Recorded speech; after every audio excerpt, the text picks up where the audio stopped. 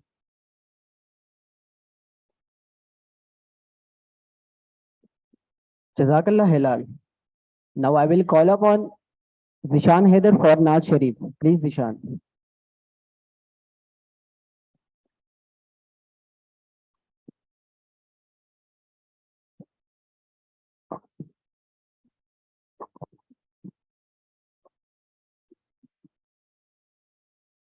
ऐ सब्ज़ गुंबद वाले मंजूर दुआ करना जब वक्त नज़र आए दीदार आता करना दीदार आता करना मैं खबर अमीरी मैं गजब तन्हा इमदाद मेरी करने आ जाना मेरे आका आ जाना मेरे आका मैं कब अंधेरी मैं घबराम गजब तन्हा इमदाद मेरी करने आ जाना मेरे आका आ जाना मेरे आका रोशन मेरी तौबत को ऐ नूर खुदा करना जब वक्त नज़र आए दीदार आता करना ऐ सब्ज़ गुंबद वाले मंजूर दुआ करना जब वक्त नज़र आए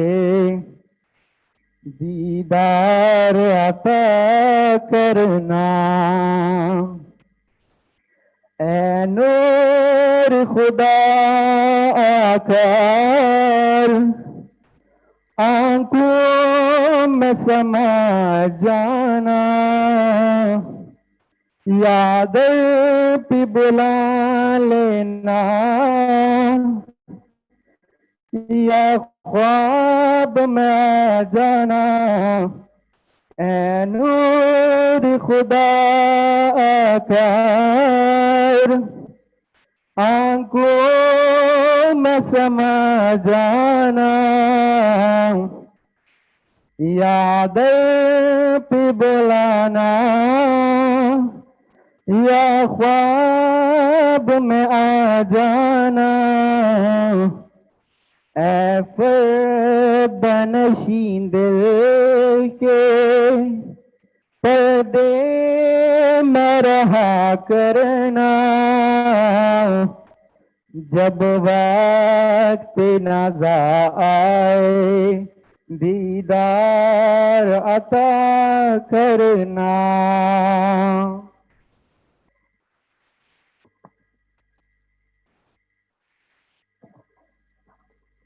Jazakallah Zishan.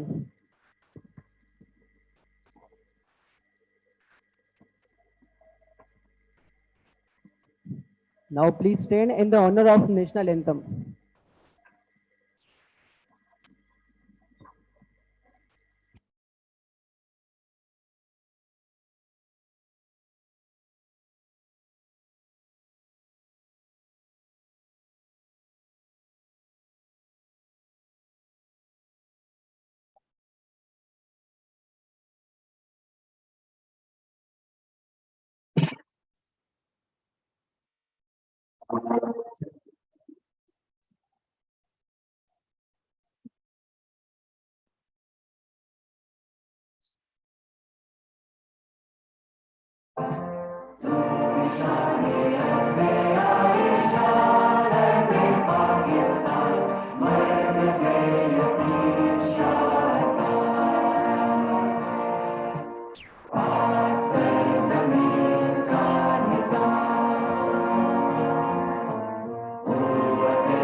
Thank you so much. Be seated.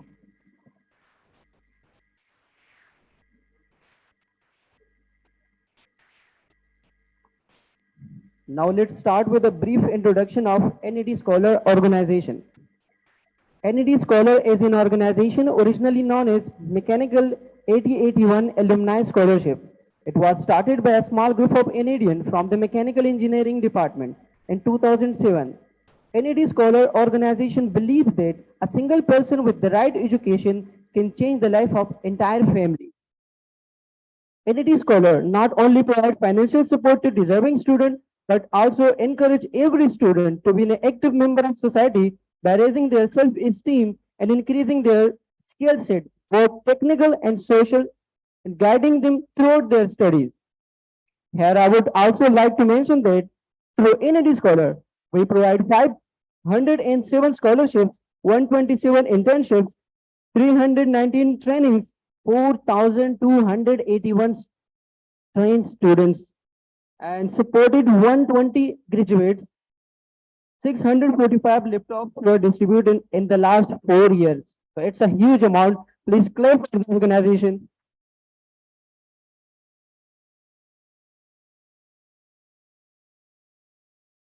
Now we have our distinguished guests. So the first one is Ma'am Asma. Dr. Asma has a degree in civil engineering from NED University, from where she graduated in 1994. After her graduation, she worked as structural engineer in different organizations. Ma'am Asma completed her MS and PhD from George Mason University. She is currently working as senior traffic engineer at T3 Design Corporation. Dr. Asma is a founding member of NED Alumni Association DC and is the chairperson select for 2023. She has also served as the NED Association DC board as Director Finance and Director Project in the past. Dr. Asma has been supporting NED Scholar since many years and currently conducting weekly classes and online class English communication classes for our scholars. So thank you, ma'am, for helping us. Now I would like to call ma'am Asma to please come up on the stage and share a few words with us. Please, ma'am.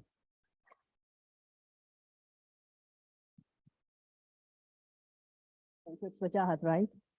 Thanks, Wajahat. Assalamu alaikum, everyone. Okay. So Wajahat did my introduction, but I'm not nowhere close to that. I try whatever I can do for you guys. Yeah, I mean, I've been helping Dr. Suhail for, for different activities, generating scholarships and all that. But to me, what means most is to give my time to you guys. In whatever way I can, whether it's, mentoring you or otherwise. Recently, what we did is for the past couple of months, no, it's been a year, right, Daika, Prerna, right? It's been more than a year that we have been conducting, we have been organizing English communication class. And there was a reason for that. What my intent was, और मैं उर्दू में भी बात करूंगी, मेरा जो मेरा objective tha, and what Dr. Suhail and I discussed was that we kind of start a group like जैसे Toastmaster होता है USA में, यहाँ पे भी है Toastmaster, right? And do you guys know does any one of you know what Toastmaster is? Okay, so it's a very popular concept in the US. वहाँ इसमें ये होता है कि people from different backgrounds, they meet once in a week or twice in a week or whatever their schedule is, and they are not students. They are mainly professionals, not necessarily students, I should say. वो मिलते हैं and then they are given one topic and then they speak in English, right? और उसका intent ये होता है कि आप दो तीन चीजें, ये कि आपकी of course आपकी language polish होती है, आपकी vocabulary बढ़ती है, and then you have that confidence to speak in front of public. And that was the intent of starting those English language sessions. कि मैं आप लोग जो है, I asked you guys to do presentations on different topics in front of your classmates and others, so that gives you an edge over those who have not had a chance or opportunity to do this. कि आप लोग अपनी जो है ना, जब आप presentation करें, you have that confidence to speak in front of public. So that was the intent, but then we deviated a little bit from that. We started, more from communication point of view, writing emails, and how to write the reports and all those, and the increase in the vocabulary and all that. It was all over the place, I should say. I must say, I was probably I wasn't prepared for that. So I did not have a specific curricula or outline in my mind. So Dr. Suhail and I spoke a couple of days ago, and we thought that we should have a proper outline for the next year, inshallah, in 2023. And some of you, I need your assistance. Just give me your ideas. How do you want us, NAD scholars, Dr. Suhail and myself, to conduct these sessions, the English communication? And again, the intent is to not only polish this language, just to teach you some soft skills, right? That when you are going, should you write your resume? How, when you are going for your interview, what should be your confidence level should show that you are an engineer, did a 4-degree, you have a 4 years degree from NAD University, and you know your work well. So how are you presenting yourself? You should have that, the public speaking power, all those things. So I'll be here after this session. Give me your ideas. Send me an email so that we हम अपना जो curriculum next year का है, जो course outline है, जो classes usually मैं Sundays को करती हूँ, right? आपके around 7 o'clock, and मेरे पास 9 बजे का वक्त होता है. It's an online Zoom link. I share Zoom link for every Sunday. Try to do it every Sunday. If couldn't, I let you know. 2-3 चीजें जो मैंने note की हैं, and I would like to bring it to you so that you can work on those as well. The most important thing about any communication or about any relationship is to be responsive, right? Whether it's a student teacher, whether it's a friends, whether between a teacher and a student, whatever, even with your friends and with your relatives, is to be responsive. अगर मैं आप लोगों को कोई session आपके लिए conduct कर रही हूँ, you should be, you all of you have, or those who said that they'll be attending, they should be responsive. They should say that, hey, we are not interested in this, we don't want to, or we don't have time to attend this, we'll do it next year. So those couple of, Dr. Suhail asked me to, point these things out, and that's why I'm doing it. Otherwise I won't. कि आप लोग और and just remember this thing that आपको कोई email भेज रहा है, आपके साथ कोई communicate कर रहा है, be responsive. उसको आंसर दे दें, चाहे उस वक्त आपको ना भी पता हो, just say that I'll think about it and I'll let you know later. Those couple of things. So just keep this in mind. Inshallah, we'll be devising, we'll be एक course outline हम बनाएंगे next year के लिए, and that will be more in line with जो आप लोगों की communication की class NAD में offer होती है, right? So that you have both the supplemental support from me, and then you are attending a class over here. So I'll be here after this session, after Arif Sattar's presentation, and then let's see, we'll talk and we'll sit together and we'll see what we can do for the next year, okay? So thank you very much for giving me time. I don't have anything specific, but that's all I want to talk about. Thank you.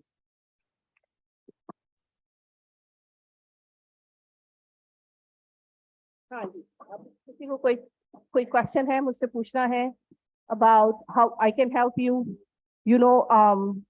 मेरा जो specialization है वो civil engineering में है, so I cannot help you in your technical, field, but I can definitely help you with whatever soft skills that you want to learn, or if you have any other question.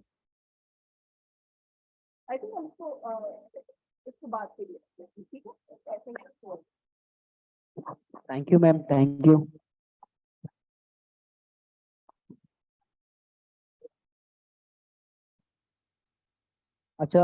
We have our second guest, Mr. Arif Sattar Sahib. He is currently Director Application Development at Fannie Mae, USA. Sir Arif Sattar is an Canadian who graduated in Mechanical Engineering with MS in Engineering from Oklahoma State University. He is very active NAD alumni in the North America. He has led NAD Alumni Association so many times and got so much experience. So I would like to call Mr. Arif Sattar. Please come up on the stage.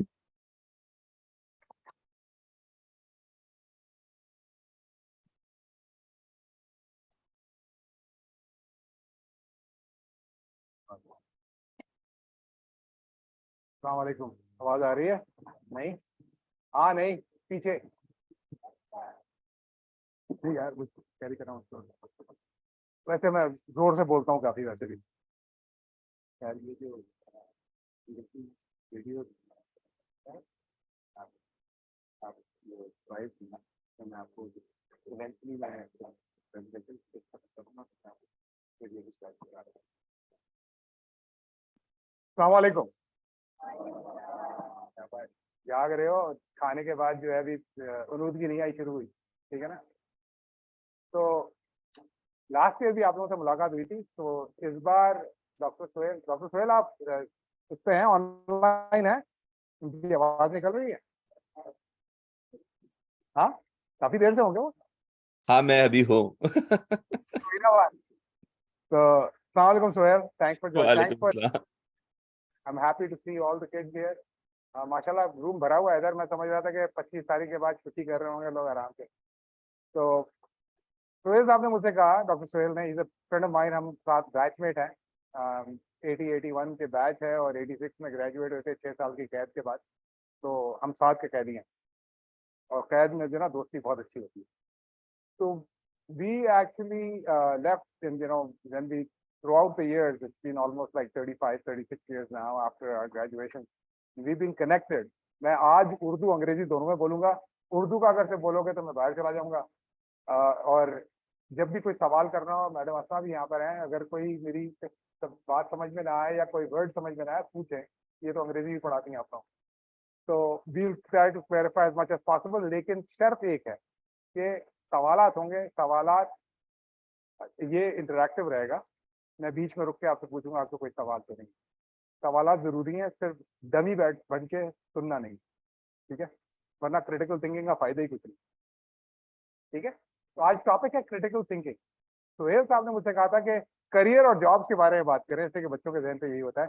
मैं career jobs के बारे में बात नहीं कर सकता, इससे कि मैं मैकेनिकल इंजीनियर हूँ और मैंने आज तक मैकेनिकल इंजीनियरिंग की नहीं था, और मैंने मास्टर्स भी मैकेनिकल इंजीनियरिंग में की थी। तो इस बात से ये साबित हुआ कि जरूरी नहीं है कि आप सक्सेसफुल होने के लिए आप वही चीज परस्यू करें जो आपने किया है। As an engineer you are a basic problem solver and a critical thinker.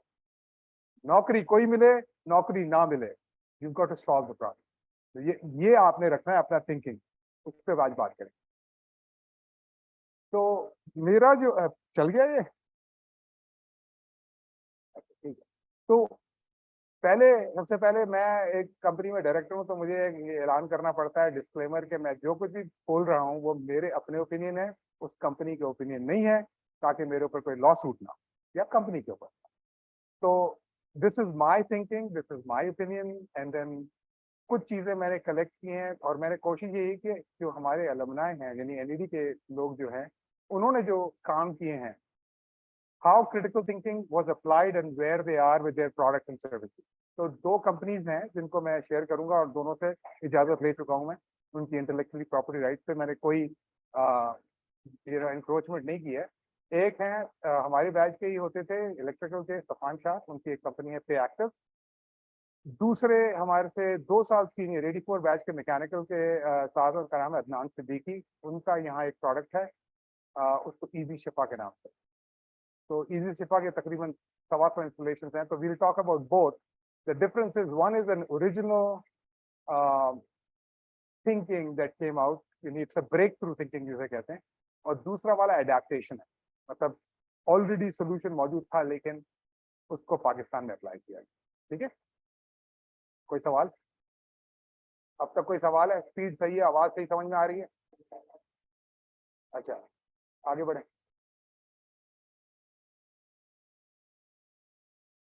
तो ये तो डिस्क्लेमर था, आगे बढ़ जाए। अच्छा, क्रिटिकल थिंकिंग है क्या, भला क्या है, व्हाट इज इट? तो कोई मतलब हम तो सोचते ही हैं, हम क्या सारे क्रिटिकल थिंकर नहीं है? जो मसला ये कि कॉमन सेंस और क्रिटिकल थिंकिंग में बहुत फर्क है। जितना आप कॉमन सेंस इस्तेमाल करेंगे उतने क्रिटिकल थिंकिंग से दूर है। बिकॉज क्यों? Because when you start thinking you are a product, आपका घर, आपका कल्चर, आपका रिलीजन आप पे कंस्ट्रेंट्स लगाता है ओपन थिंकिंग पे। बिलीफ सिस्टम है, आप उस चीज को अस्यूम करते हैं शुरू से ही, एक असम्पशन होता है कि ये तो हो ही नहीं सकता, because you are being constraint, ये नहीं हो सकता। आप बिकॉज आपने पैदावार है, आप by the time you're 18, 20, 21 you already ingrained in your system कि ये नहीं हो सकता। तो वो जो नहीं हो सकता है वो हो सकता है, उसके लिए ओपन थिंकिंग चाहिए होती है। इससे क्रिटिकल थिंकिंग इंपॉर्टेंट ये है कि आप अपने आप से आजादी पाएं। तो structured approach to perform an objective analysis to rationalise ideas, idea कोई भी आए। बिलीफ, बिलीफ का मतलब रिलीजन नहीं है, मुझ पर लड़िएगा मत, ये बिलीफ का मतलब फैक्ट और फैक्ट। और issues to form a precise unbiased evidence based judgement और कंक्लूजन। मतलब आपको डिसीजन मेकिंग के लिए चाहिए ना कि मुझे ये करना चाहिए, तो पहले तो डिफाइन करना पड़ता है कि प्रॉब्लम क्या है। तो प्रॉब्लम को प्रिसाइसली डिफाइन करना वो बहुत जरूरी है।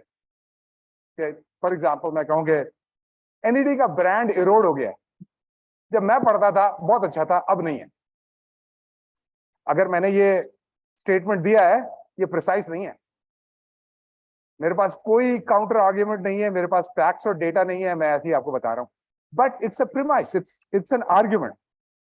आर्ग्यूमेंट ये होता है कि आप, आर्ग्यूमेंट का मतलब नहीं है कि बहस तकरार, इसका मतलब ये होता है कि आपका एक पोजीशन है, उसको कहते हैं आर्ग्यूमेंट। ये क्रिटिकल थिंकिंग के टर्म्स हैं, ये आपको समझना जरूरी है अगर आप कहीं पर जाएंगे तो। और एक चीज और बता दूं, मैं बीच में आपको कुछ चीजें और बता जाऊंगा। ड्यूक यूनिवर्सिटी में एक प्रोग्राम है क्रिटिकल थिंकिंग एंड इनोवेशन पे। It is probably the cheapest and the least requirement जिसकी है, उसको आप वो कर सकते हैं। सोहेल साहब अगर आप सुन रहे हैं तो आप फिगर आउट करें ड्यूक यूनिवर्सिटी से कि किस तरीके से बच्चे ऑनलाइन सर्टिफिकेशन भी ले सकते हैं और कुछ सीख भी सकते हैं उससे। I think it's right now $300 which is cheaper by not by Pakistani standard, but it's a 4 course. There are many, वैसे तो बहुत सारे हैं। स्टैनफोर्ड का डी स्कूल है, वो $4000 से ऊपर शुरू होता है 2-3 हफ्ते के लिए। तो आपको कनेक्ट होना जरूरी है और समझना जरूरी है, इसलिए मैं बता रहा हूँ कि ड्यूक के प्रोग्राम को जरा देख लें। सोहेल साहब ये स्पेशली आपके लिए इंस्ट्रक्शन है, और बच्चे अगर आप अफोर्ड कर सकते हैं तो वो प्रोग्राम जो है 4 डिफरेंट कोर्सेज पे है, 3 से 5 घंटे का है, 70% आपको लेने होते हैं। उससे पहले वो आपको ये नहीं वो नहीं देंगे, आप प्रिंट कर सकते हैं अपना डिप्लोमा।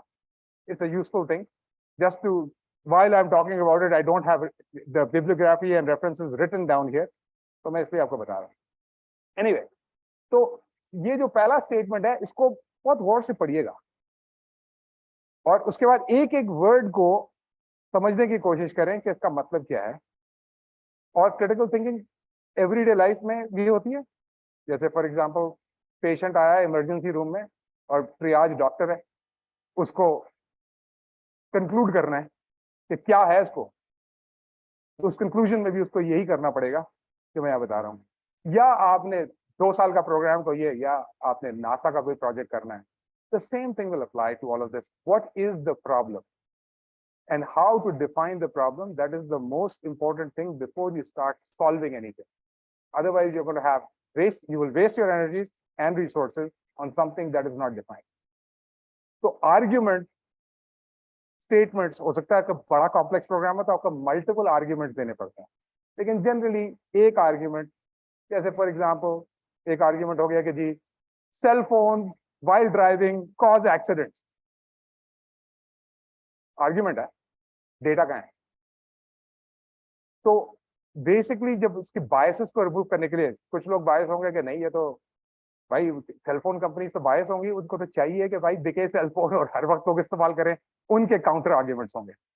तो how do you go about making it unbiased का मतलब है एक्सीडेंट्स लेंगे, उसके बाद ट्रैफिक एनालिसिस होगी, उसके बाद डिटेल होगा कि भाई एक्सीडेंट के रीजन क्या थे, उसके बाद वो डेटा जो पब्लिश होगा उसके बाद आप लेंगे। तो some of them require research to qualify your argument, to say कि ये अब मैं आर्ग्यूमेंट, और उसमें अपनी जहन की थिंकिंग भी, कुछ आर्ग्यूमेंट्स ऐसे होते हैं जिसमें आपकी अपनी बिलीफ्स जो है ना इम्पैक्ट होती है। टेस्ट ट्यूब बेबी होना चाहिए या नहीं होना चाहिए, ठीक है ना, रिलीजियसली हम बायस्ड हैं एक जगह पे, तो उसको बायस को हटा के सोचना बड़ा मुश्किल काम है। और सबसे बड़ा चैलेंज यही है, वो खुद आपकी थिंकिंग है, which is the second thing, why is it needed. ठीक है भाई, हमने बड़ा तीर मार हो गए, 30 मार हो गए, और हमने जो ना, और इसमें 3 किस्म के, before I get into the next topic, 3 किस्म के आर्ग्यूमेंट्स हैं एकेडमिकली। एक टूलमन मॉडल है, उसमें generally that's the best one, वो ब्रिटिश कैम्ब्रिज यूनिवर्सिटी का स्कॉलर था, फिलोसोफर था, I think he died in 2009। Second one is Aristotelian, आपको एरिस्टोटल का तो पता है, ग्रीक फिलोसोफर। उसका एक मैकेनिज्म, उसका तरीका ये था कि मैं सही हूं तुम गलत हो, एंड ये होना चाहिए।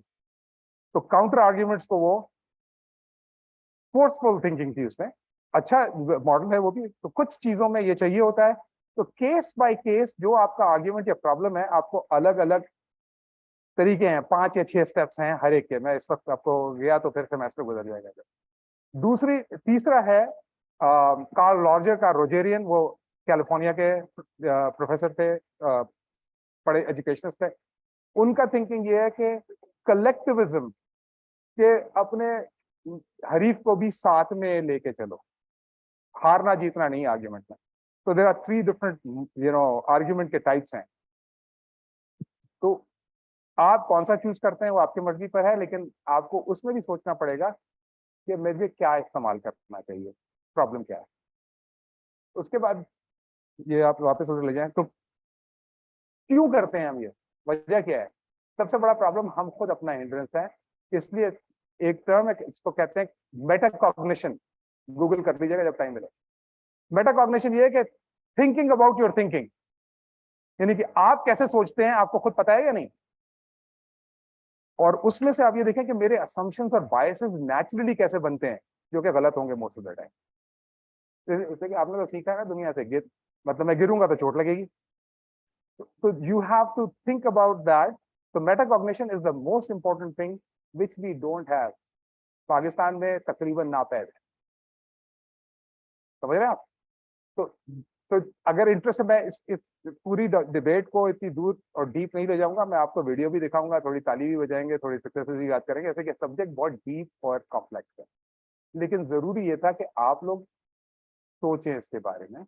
देखिए, आप लोग को एक चीज होती है कि जी मैं फंस गया हूँ, अब मुझे और कोई रास्ता नहीं है।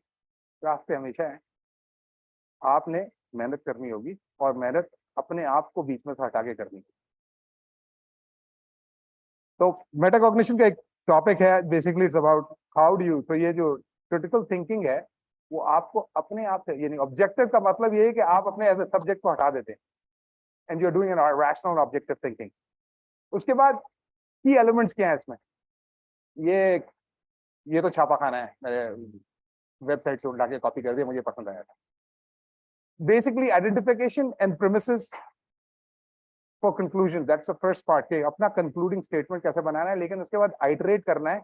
ये 4 जो स्टेप्स है ना, इनके थ्रू आइटरेट करना है। एक्चुअली फाइनल वाला तो डिसीजन है, बेसिकली क्लैरिफिकेशन ऑफ आर्ग्यूमेंट्स, कि भाई आर्ग्यूमेंट की क्लैरिफिकेशन वो नंबर 1 है।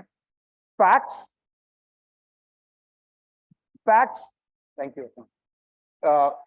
दूसरा है कि एस्टैब्लिशमेंट ऑफ फैक्ट्स, तो रिसर्च करना, और डेटा, ये इसमें सिर्फ डेटा की बात हो रही है, प्योर डेटा फैक्ट्स, जिसके आप मस्त नहीं कर सकते। आदमी मर गया है, 50 मर गए, 50 मर गए, फैक्ट्स है, ठीक है ना, इसमें कोई इंटरप्रिटेशन नहीं है, कोई इन्फ्रेंस नहीं। फिर तीसरी चीज आती है इन्फ्रेंस थ्रू यूजिंग लॉजिक और रैशनल। तो आपको वैलिडेट करना पड़ता है कि डेटा सही है, और क्वेश्चन करना पड़ता है सोर्स ऑफ डेटा।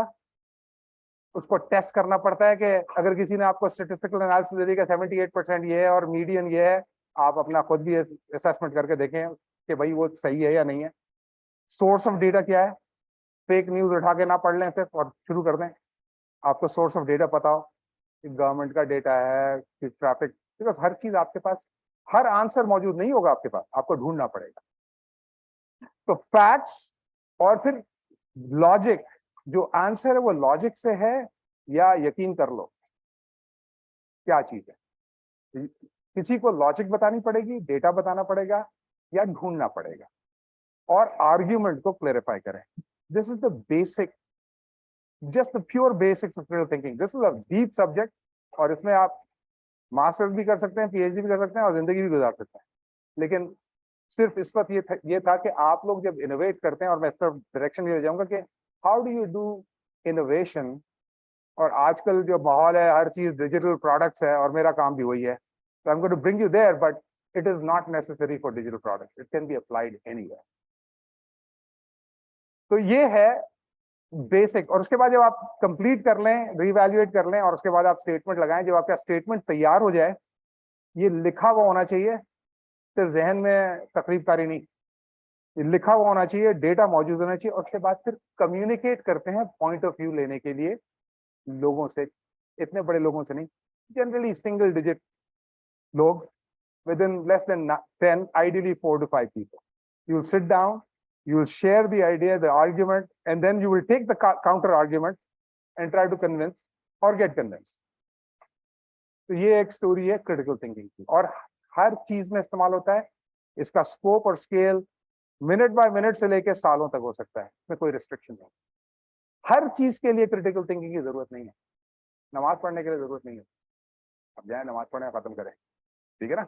तो you have certain things you don't need, आपने जाना है, बच्चे को संभालना है, ये काम है, क्रिटिकल थिंकिंग की जरूरत नहीं है उसमें। But there are many things that you require critical, it's not an absolute must for everything, ठीक है। दरवाजा बंद कर दें यार, आवाज आ रही है, आगे बढ़े। अच्छा, पहला केस मैं शेयर करूंगा आपसे, ये आपके ही एनईडी यूनिवर्सिटी के और हमारे बहुत अच्छे दोस्त हैं, 85, 86, 85 में वो पास आउट हुए थे इलेक्ट्रिकल इंजीनियरिंग से, फिर उन्होंने पीएचडी कोलोराडो बोल्डर से की थी। इनका नाम सफान शाह है। उन्होंने उनके साथ ये हुआ कि वो एक कंपनी बेच चुके थे, कोई पेमेंट सिस्टम की थी। उसके बाद उनको ख्याल आया कि कुछ करना चाहिए, I want to make a difference to people's life, but लेकिन उन्हें पता नहीं था करेंगे क्या। तो वो कहीं बैठे हुए थे, किसी कंपनी के, किसी कोई क्लाइंट था जिसके लिए वो पुराना वाला सिस्टम जो कंपनी बेच चुके थे वो लगा रहे थे। He was just there. तो वो कैंटीन के अंदर, कैफेटेरिया के अंदर लोग आते थे और चले जाते थे, पे नहीं करते थे। तो इन्होंने भी ये कोशिश की, इनको रोक लिया गया, भाई कहाँ जा रहे हो। तो उन्होंने बोला भाई वो भी तो उन्होंने भी तो नहीं किया, कहता है वो एम्प्लॉइज हैं और वो उनके पास जो है ना एक नंबर होता है, वो देते हुए निकल जाता है। तो उनको ख्याल, अच्छा फिर पैसे कब कैसे जाते हैं। वो उनकी तनख्वाह में से निकाल के, एचआर उनकी तनख्वाह से निकाल के तनख्वाह कम कर देता है उस अमाउंट से। तो एक ये प्रोसेस बना दिया, तो उनको एक जहन में आया कि यार ये कुछ ऐसा सिस्टम हो सकता है जो आसानी कर दे एम्प्लॉइज के लिए, बजाय से कहीं और जाएं। कुछ सब्सिडाइज भी करते हैं उसमें। तो उससे वो गए अपने उनके सीएफओ के पास, उन्होंने बोला भाई कि अगर कुछ लोगों को पैसे चाहिए हो, क्योंकि उन्होंने थोड़ी सी रिसर्च की थी कि कुछ लोगों को अगर पैसे चाहिए हो और वो कमा भी चुके हैं, 2 हफ्ते तो तनख्वाह नहीं मिलती। आपने आज काम कर लिया, आज की तनख्वाह आज मिलनी चाहिए, नहीं मिलती। 2 हफ्ते के बाद तनख्वाह मिलती है वहां पर, यहाँ पर तो महीने के बाद शायद मिलती है, लेकिन आपने तो काम कर लिया है। अब क्या होता है कि आपने काम कर लिया है, आप पैसा आपका है, पैसा सिस्टम में फंसा हुआ है, एम्प्लॉयर के पास फंसा हुआ है, या पेमेंट सिस्टम के पास पड़ा है, या बैंक के पास पड़ा हुआ है, कहीं पर फंसा हुआ है, आपका कमाया हुआ पैसा। तो ये ओरिजिनल थिंकिंग थी। उन्होंने बोला यार ये डिले क्यों है, इसलिए कि उसमें एक एम्पैथी का आइडिया था। एम्पैथी का मतलब ये होता है कि एहसास, एहसास प्रोग्राम नहीं लेकिन एहसास। तो उसमें ये होता है कि उनका मतलब जनरली आइडिया या इंस्पिरेशन, बल्ब जब जलता है उसके 3 रीजन होते हैं जनरली। एक होती है एम्पैथी, एहसास किसी की तकलीफ का। दूसरा एक्सपीरियंस, अपनी तकलीफ का, ठीक है ना। तीसरा क्यूरियोसिटी होती है, फिलोसोफर है तो काम यही है कि सोचते रहना, कोई और चीज काम करना। ये 3 एरियाज होते हैं जो लाइट बल्ब क्रिएट करता है, जो कि बेसिक आर्ग्यूमेंट क्रिएट करता है, जो मैं कह रहा था। कुछ अभी नए तरीके शुरू हो गए हैं। स्टैनफोर्ड का डिजाइन स्कूल है, उनके पास एक नया मेथोडोलॉजी शुरू है, उसको कहते हैं आइडिया फ्लो। ये भी नोट कर लो, बाद में काम आएगा। आइडिया फ्लो इज बेसिकली वो है तो कॉर्पोरेशन के लिए, लेकिन लोग भी इस्तेमाल कर सकते हैं। उसमें यह कि हर रोज वो 15 मिनट के लिए मिलते हैं कुछ और हर जगह से they collect ideas and create a pipeline of ideas, और उसके बाद उसको वो एलिवेट करते हैं। इन्होंने फैक्ट्री कर दी आइडिया की लिए। मैं बिलीव नहीं करता उसमें अभी, लेकिन मुझे इतना पता भी नहीं। तो I have to go and connect with them, learn from them and figure out whether it's useful. But Stanford के डिजाइन स्कूल से मैं एक्सट्रीमली इम्प्रेस्ड कि वो काम करते हैं। तो हो सकता है कुछ हो उसमें। तो एक, लेकिन जो मैं आज बात कर रहा हूं वो इंस्पिरेशन की बात कर रहा हूं। बैठ जाएं आप लोग,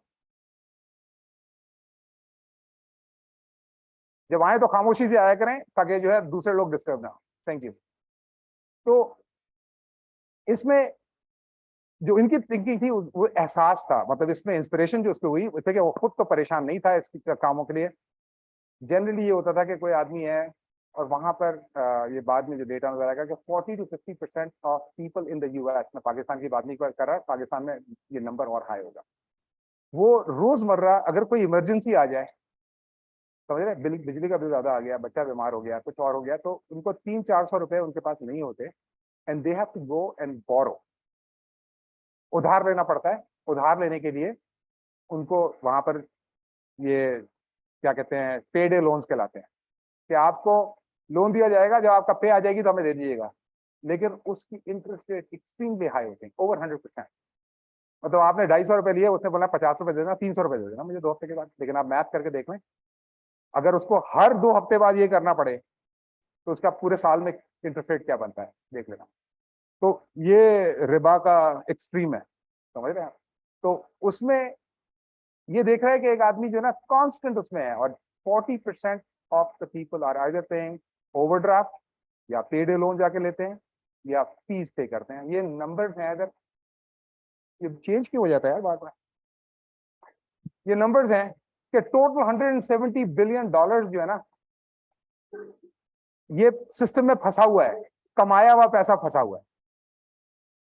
और वो लोग क्या कर रहे हैं, वो ये सब चीजें कर रहे हैं, पैसे दे रहे हैं इसके। और आखिरी स्टेटमेंट है, punch line, there are more payday loan shops than McDonald's in the US today. तो ये डेटा और एम्पैथी क्रिएट करता है कोई बल कि क्या करना चाहिए। दैट वाज सदियों से चल रहा है ये प्रोग्राम, ये तो कोई नई बात नहीं है। जब से इंडस्ट्रियल रिवोल्यूशन आया है, 2 हफ्ते के बाद का प्रोग्राम तो नॉर्मल है, हम सभी करते हैं, हमारे भी तनख्वाह ऐसी आती है, आपकी भी ऐसी आती है, everybody has the same issue. तो इन्होंने ये कहा कि बजाय इसको ये करें तो इसको किस तरीके से ऐसा इश्यू बनाए कि ये एम्प्लॉयर के लिए भी फ्री हो और एम्प्लॉई के लिए भी marginally cost free, almost free.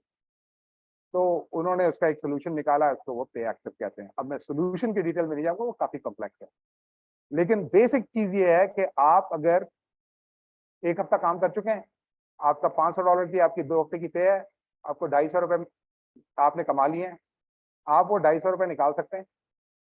एक कार्ड डालें, आपको $250 मिल जाएंगे, उसमें आपको $4 या $5 की कटौती होगी जो कि नेटवर्क की फीस है, और आपके पास वो पैसे हैं, वो पैसे आपकी तनख्वाह के जो टाइम होगा उससे कट जाएगा, आपको कोई लोन और उधार लेने जाने की जरूरत। ये सोल्यूशन उन्होंने बनाया। It took 10 years to get where it is now. 2011 में इन्होंने मुझसे बात की थी तो मैंने कहा आइडिया तो अच्छा है, लेकिन 5 साल चैलेंजेस और एक्सपेरिमेंट करने पड़े। एक्सपेरिमेंट की बात बाद में करेंगे। तो ये जो मॉडल था अब वॉलमार्ट में है, फेडेक्स में है, और $1 बिलियन से ऊपर तो लोग निकाल चुके हैं सिस्टम में और चल रहा है। तो ये सक्सेसफुल स्टोरी है of something that he just felt in the cafeteria कि यार ये किस तरीके से कुछ किया जाए। तो it is all possible. Obviously उन्होंने इनको इन्वेस्टर्स लाने पड़े because this is a big scale thing ना, कि मिलियंस ऑफ लोगों को चाहिए, लेकिन जरूरी नहीं है कि आपका स्कोप और स्केल इतना बड़ा हो। एक्सपेरिमेंट उन्होंने छोटे ही किए थे। एक छोटी कंपनी से बात की जो चिकन फ्राई करती थी, उन्होंने बोला हम कर लेंगे, उनका मैनुअल सोल्यूशन था, उन्होंने उनको उनके एम्प्लॉइज को कर दिया। उसके बाद उन्होंने कैलिफोर्निया में किया, 5 साल तक चलते रहे। उसके बाद 2017 में उनको वॉलमार्ट का अकाउंट है। उससे एडवांटेज ये हुआ कि जो HR के लोग थे, मतलब ह्यूमन रिसोर्सेज के जो लोग थे कंपनी के, उनको भी कुछ देना था ताकि लोगों को की स्टिकनेस प्रोड्यूस करेंगे, ताकि वो रहें जॉब, ताकि उनका टर्नओवर इतना ना हो कि हर 2 महीने बाद बंदा जा रहा है। तो because of these benefits people stay back. तो this became a HR benefit of the employer. उसका काम सिर्फ इतना है कि वो पैसे जो जितने लिए वो काट के वो पैसे तूफान की कंपनी को, पे एक्टिव को भेज दें और बाकी तनख्वाह दे दें। लेकिन अब बीच में से वो पे डे लोन और ओवरड्राफ्ट और उधार वो सब खत्म। तो ये केस नंबर 1 है। स्टार्ट कैसे हुआ? एम्पैथी से। इसमें आप क्रिटिकल थिंकिंग की बात करते हैं। Precision in understanding of the problem was the most important part. It's not simple, ठीक है ना। लेकिन आर्ग्यूमेंट ये था कि पहला आर्ग्यूमेंट ये था कि लोगों को तकलीफ है, वो उधार लेते हैं हालांकि उन्होंने पैसे कमा लिए। ये था आर्ग्यूमेंट। आगे बढ़ा दें। अच्छा, इसमें अगर आपके पास वीडियो चल सके तो आप, देखिए सफान से मैंने वादा किया था कि थोड़ा चला दूंगा, इसलिए कि उसने बड़ी मेहनत करके ये वीडियो बनाया था। इसमें होगा डी ड्राइव में MP4 होगा, या कुछ नहीं, ये नहीं, ये नहीं, ये नहीं, ये नहीं, ये नहीं, ये पे एक्टिव वाला। तो मैंने वो पे एक्टिव का जो ना, इंटरनेट चल रहा है ना, इस पर क्लिक करें, वॉच द फिल्म, नहीं नीचे, हाँ, इसके बाद इसको जूम अप कर दें और इसको चला दें और ऑडियो अपना ऑन कर दें।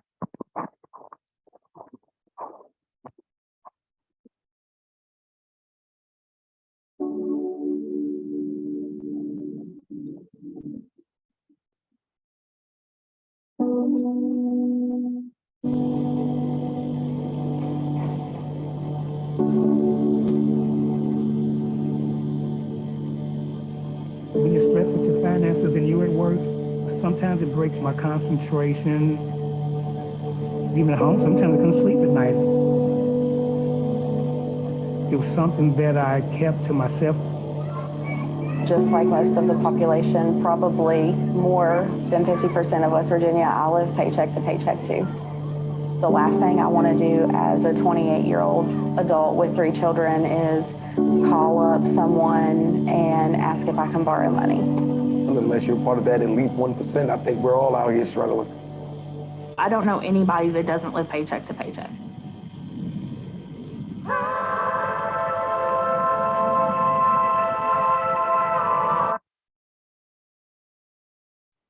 We have this utopian view that everyone owns a house and 2 cars and the dog, and they have a good, steady job and all the benefits that come with it, that they're diligently saving for retirement.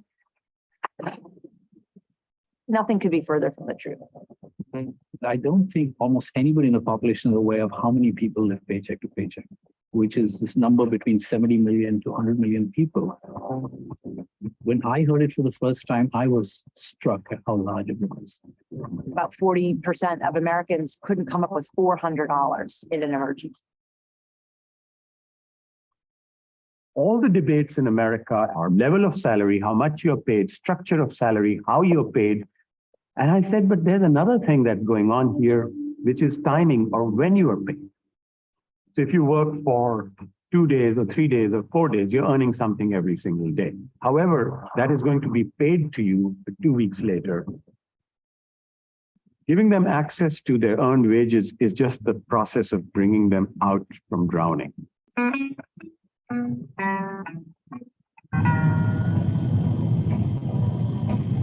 Some people say a man is made out of mud. But 16 tons is ingrained in my psyche. My mother used to play it. At that time, it was the melody and the lyrics. And now, 30, 40 years later, I didn't know that it had imprinted itself on me so hard that when I looked for purpose for my life, I found it here. I can't go out my soul to the company store.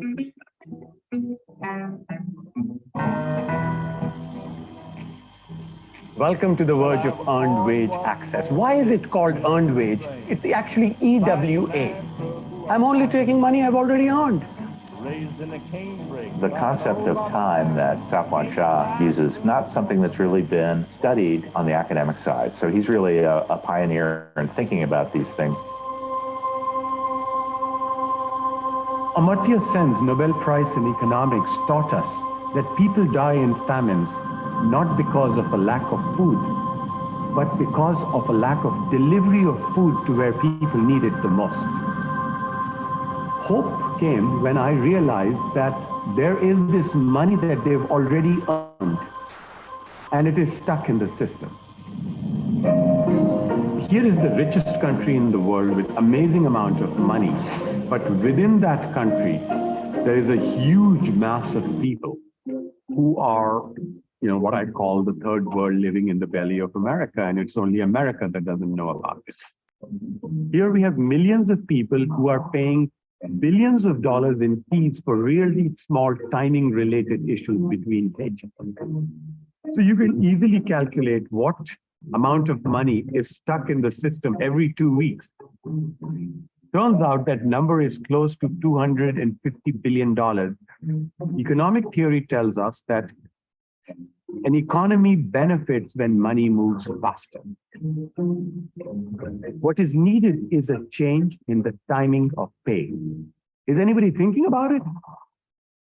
My paper, which was co-authored with Chris Parsons, The Timing of Pay, was the first theoretical work done on pay timing, why it should matter and how much it should matter. The more frequent your paychecks, the easier it is to plan. I mean, it's just that simple. Suppose I'm trying to decide, I'm at lunch and I can either get a $6 meal or an $8 meal. If you have a lot of money, that decision, it's not taxing.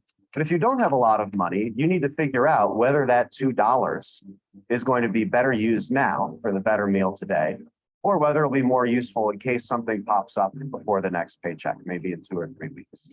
That calculation has to be made all day, every day.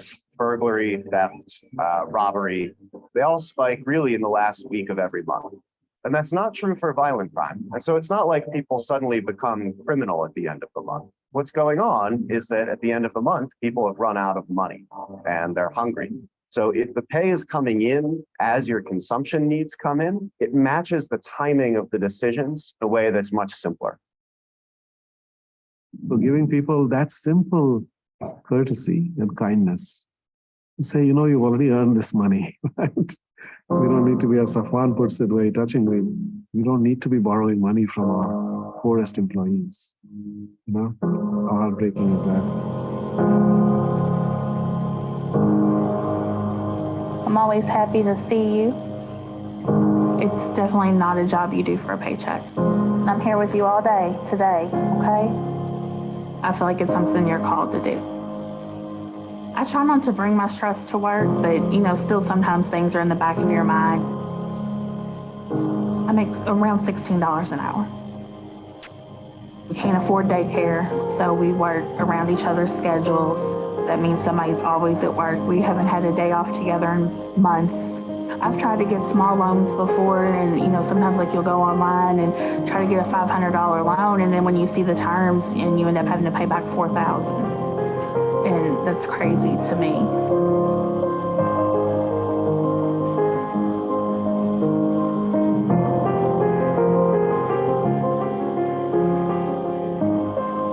People say I'm blessed, but I feel like I'm blessed because I'm able to help someone else. I have the grandkids. We do babysitting. We help out financially because my daughters, sometimes they run into financial situations. I make $18.50 an hour. Well, there's a lot of payday loan places and down Boys Town Road. I'm gonna go past the one that I normally go to. And it looks like they're loaded up. Typically, I would borrow $300. Borrowing $300, I had to pay back $900. The percentage was 760% interest. I know that our team members sometimes are forced to go to payday loans. In the state of Kentucky, unlike some others, there is no max on the amount of interest that can be charged by the payday loan folks. I knew it was a bad deal, but at the time, that's all that I could do. It was hard. I felt, there was a time that I felt helpless. I really did. There was times when I've had to do payday loans. It's an incredibly expensive, dirty feeling, violating process. And then you have to start making payments back. And then you realize I probably didn't really solve my problem at all. I may have even just created another problem.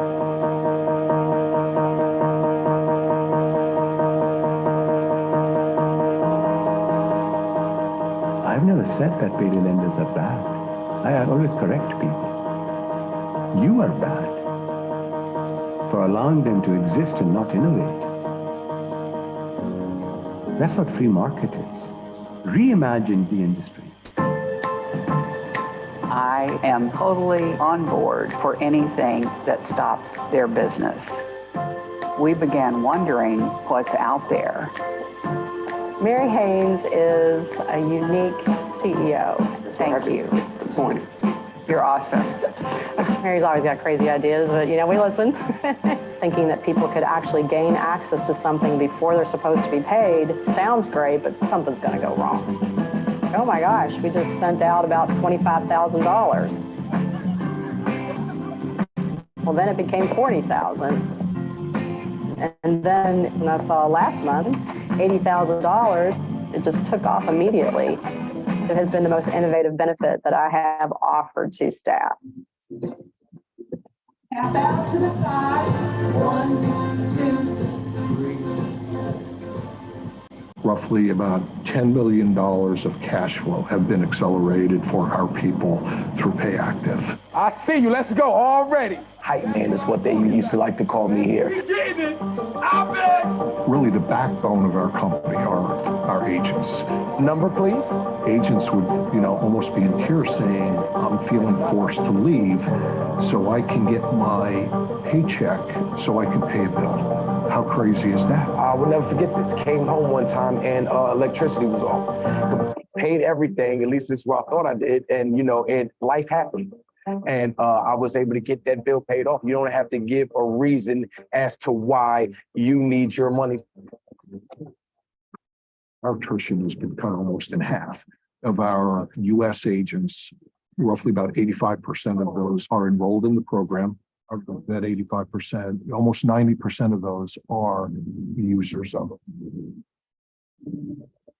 My research showed that employees who used the app were about 19 or 20% lower turnover than employees who didn't use it. We're talking for a big employer like Walmart, that's worth hundreds of millions of dollars to them.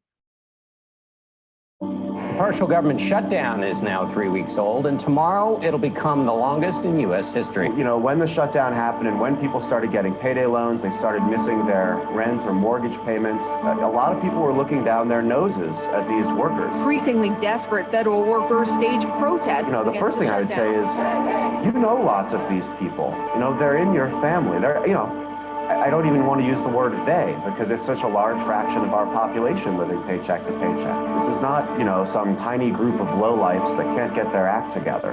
This is just normal for most people on Earth. Fundamentally, what you're seeing is pretty much all of the benefit of economic growth is going to the highest cohort, the 1% in particular, the 10%, and then very particularly to the ultra wealthy, the top 1/10 of 1%. Let me tell you something which may come as a big surprise to all of you.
Thank you.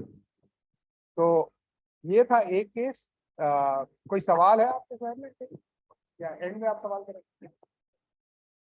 And में क्या चले। दूसरा case था easy शिफा का। ये हमारे दोस्त हैं अदनान सिद्दीकी, मैकेनिकल 84 बैच में पास आउट हुए थे, हमसे 2 साल सीनियर हैं। HP में डायरेक्टर थे, उन्होंने काफ़ी काम टेक्सास में किया, फिर चाइना में किया। उसके बाद he went back, joined Amazon 3-4 years ago। क्या उन्होंने अमेजॉन को खैरबाद कर दिया। उन्होंने कहा कि कमा लिया जितना कमाना था, अब हमें मुझे भी कुछ करना है। तो उन्होंने एक फाउंडेशन बनाई, रास्ट फाउंडेशन के नाम से, फेडरल भी एरिया में है। और पहले एक स्कूल बनाया, मतलब जनरली लोगों को ये होता है, एक स्कूल बनाया उन्होंने अपनी मदर के नाम से। तो वो शुरू किया उन्होंने, और वो लोकल 250 बच्चे हैं उनके पास, उनको वो पढ़ा रहे हैं। मतलब उनके पास एक पूरा सेटअप है, स्कूल है। इसके अलावा अदनान का दूसरा पैशन ये था कि कैलिफोर्निया में होते थे, मतलब एक्चुअली सियाटल में थे, फिर बाद में कैलिफोर्निया की तरफ भी मूव हुए। तो उन्होंने जैसे कैलिफोर्निया में और इंक्यूबेटर्स होते हैं, तो उन्होंने एक सिलसिला शुरू किया कि कोई लोग भी स्टार्टअप करना चाहते हैं, उनके पास आइडियाज़ हैं, तो वो आइडियाज़ को वैलिडेट करते हैं, उनको कोचिंग करते हैं, और कोचिंग फ्री होती है अगर आइडिया सही लगा उन्हें। तो आप अदनान साहब को, मैं उनकी इन्फॉर्मेशन डॉक्टर सोहेल के पास भी है।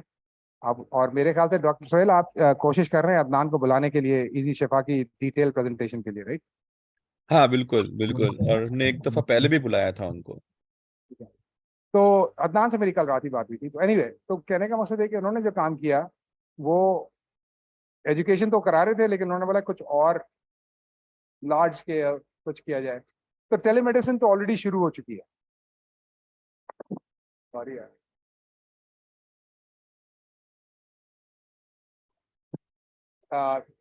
टेलीमेडिसिन तो ऑलरेडी शुरू हो चुकी है। आपने जो क्या कहते हैं, कंपनी अमेरिका में खासतौर पे कोविड के बाद कुछ ज़्यादा एक्सेलरेट हो गई थी, क्योंकि डॉक्टर्स भी डर गए थे। तो प्राइमरी केयर जो है वो आप अपने कंप्यूटर पे कॉल करें, हम आपको देख लेंगे।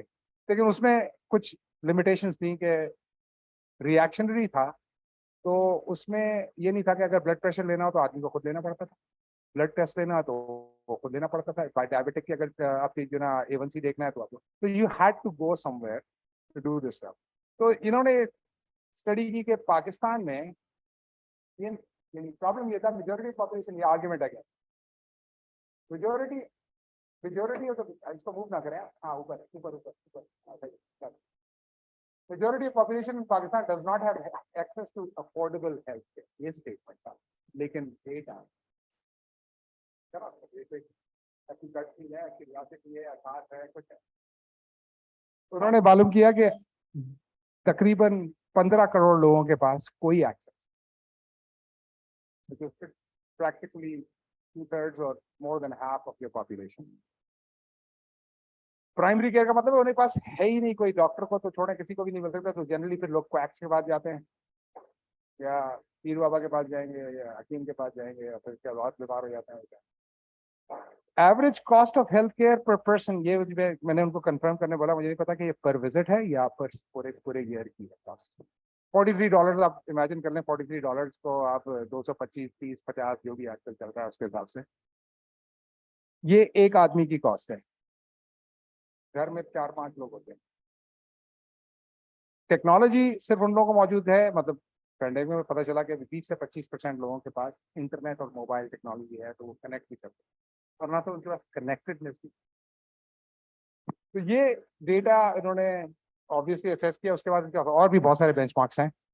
तो उसके बाद उन्होंने ये पाकिस्तान पॉपुलेशन के लिए एक स्टार्टअप शुरू की इजी शिफा के नाम से। आइडिया किसी का था और अदनान मेंटर थे, अब उसके सीईओ भी हैं, वो इस्लामाबाद में होते हैं। उन्होंने 125 इंस्टॉलेशंस कर चुके हैं इस चीज़ की। लेकिन आइडिया बेसिक यही था कि प्रोवाइडर को, यानी डॉक्टर्स को और पेशेंट को दूर रख के भी कोहेजन, एक टर्म होता है कपलिंग, एक होता है कोहेजन। कोहेजन का मतलब है कि किसी तरीके से पर्वत, और जो कपलिंग है वो ये है कि एक दूसरे के साथ नथी होना, अगर नहीं है तो काम ही नहीं होगा। तो उन्होंने उसको डीकपल कर दिया। उन्होंने बैक ऑफिस कर दिया जो कि डॉक्टर्स हैं, और फ्रंट ऑफिस कर दिया जहाँ पे उनको सैकड़ों मील दूर तक। और उसके बाद उसको एक कियोस्क का फॉर्म दिया, क्योंकि हर आदमी के घर पे तो कंप्यूटर नहीं, खासतौर पे इन लोगों के पास तो बेचारों के पास नहीं। तो उन्होंने फार्मेसी में, दुकानों में, डिस्पेंसरीज में, जो भी लोकल करीब जगह है, एवरेज परचून की दुकान पे भी दे हैव इंस्टॉल्ड कियोस्क्स की तस्वीर मैं दिखाऊंगा। एक ही मेरे पास वीडियो है, उनकी जनरल प्रोडक्ट की नहीं है। एक उन्होंने एक और प्रोडक्ट बनाई है हवा के नाम से, वो औरतों के अमराज के लिए उन्होंने एक पूरा कियोस्क तैयार किया। तो उन्होंने जो ये काम किया है, it was well accepted and लोगों को। अब मैं उनके साथ एक और उसके साथ जिद्दत कर रहा हूँ, आपसे अलग बात करूंगा। वो ये कि यही जो कियोस्क है स्कूल्स में, ताकि बच्चों के साथ बहुत सारे इश्यूज होते हैं और उनकी ग्रोथ में स्टंटेड ग्रोथ है, फीड है, जो ब्लाइंडनेस है, डेफनेस, और पता ही नहीं होता लोगों को। आपको पता है कि गांव में अगर आप कभी जाए तो आपको किसी को चश्मा पहने हुए नहीं देखेंगे। चश्मे का कॉन्सेप्ट ही नहीं होता। आदमी अंधा हो जाता है तब भी चश्मा नहीं होता। तो ये जब स्कूलों में, देही एरिया में, कहीं पर भी आप लगाएं, जो अंडर प्रिविलेज है, तो आप टीचर हाउस में पढ़ते हैं, उनको तो फर्क नहीं पड़ता। मेरा कोई अगेंस्ट नहीं है, अगर कोई टीचर हाउस में उसके अगेंस्ट कोई स्टेटमेंट नहीं है, लेकिन उनके पास तो एक्सेस है। जो लोगों के पास एक्सेस नहीं है, इवन सुरजानी में एक स्कूल है जिसको मैं सपोर्ट करता हूँ, वो ये हमारे काजी साहब होते थे, उनका इंतकाल हो गया, उनकी मदर के नाम से उन्होंने खदीजा काजी फिलैंथ्रोपी स्कूल एक खोला हुआ है सुरजानी। तो वो बहुत अच्छा स्कूल है, उसमें सारी टेक्नोलॉजी भी है, सब कुछ। उन्होंने बड़ी मेहनत करके अपना सारा पैसा वैसा लगाया, अब उनकी बेटी चलाती हैं। मैं उधर गया था, तो वहाँ मेरी मुलाकात हुई एक खातून से जो कि US एम्बेसी के साथ लिंक हैं और पहले USAID प्रोग्राम में भी थी। तो उन्होंने बोला ऐसा, ये तो this is a great program, we want to do something. तो फिर मैंने नाम से बात की कि स्कूल के लिए मुझे सिर्फ एक, स्कूलों के लिए एक मॉडल तैयार करो जिसको हम क्या कहते हैं, पायलट करें, एक्सपेरिमेंट करें, जैसे मैं कहता हूँ, और उसके बाद देखें कि उसकी इफादियत क्या है। और उसके बाद US एम्बेसी है, पाकिस्तान गवर्नमेंट है, जिसको भी करना है, और या जनरल पब्लिक स्पॉन्सर्स हैं, लगाएं जितने लगाने पर आगे। अगर कामयाब है तो ज़रूरी है कि उसकी क्रिटिकल थिंकिंग पूरी कंप्लीट करनी, लेकिन जनरल पॉपुलेशन के लिए तो ये प्रूवन है।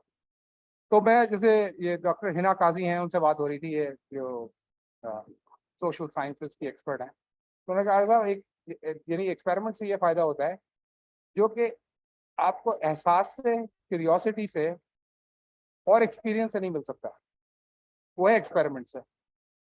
तो एक्सपेरिमेंट क्या हुआ था कि उन्होंने कैंप लगाया, बच्चों के जो ना आंखें और कान टेस्ट कराने के लिए उन्होंने कैंप लगाए।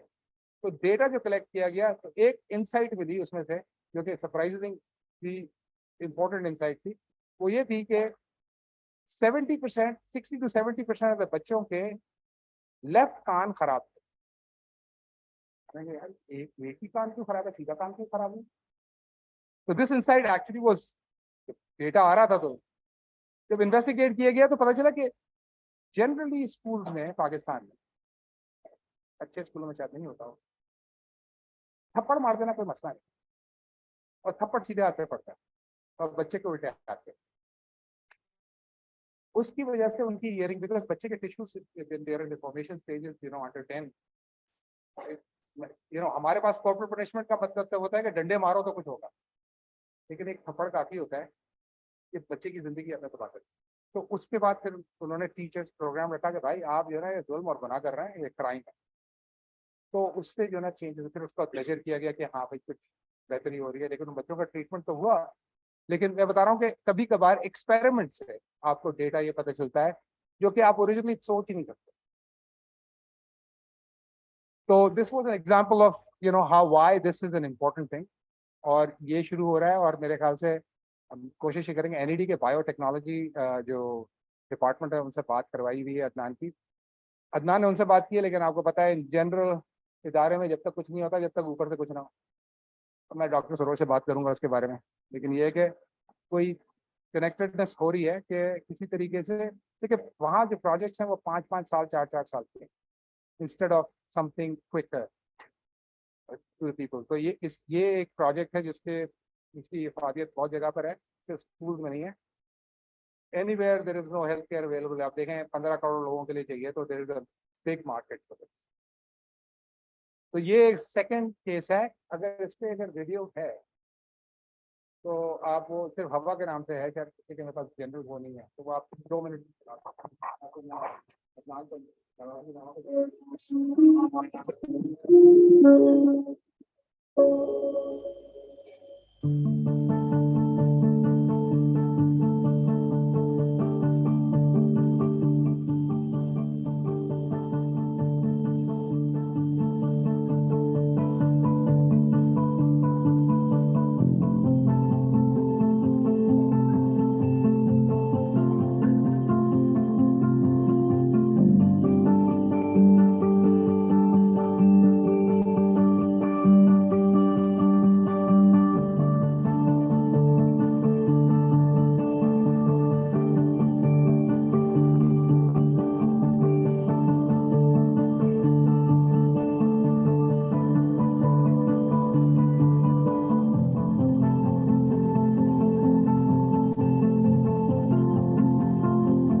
तो ये एक एडेप्टेशन है, ये तो हवाला से लेना, लेकिन कैंसर पेशेंट के लिए किसी नाम से है, और उन्होंने जॉब जो है उसके हिसाब से किया है।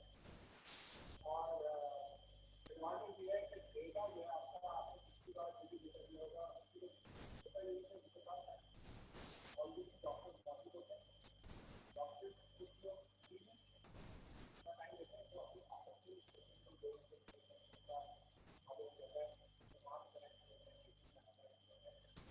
डॉक्टर्स के डॉक्टर्स को पिछली वाली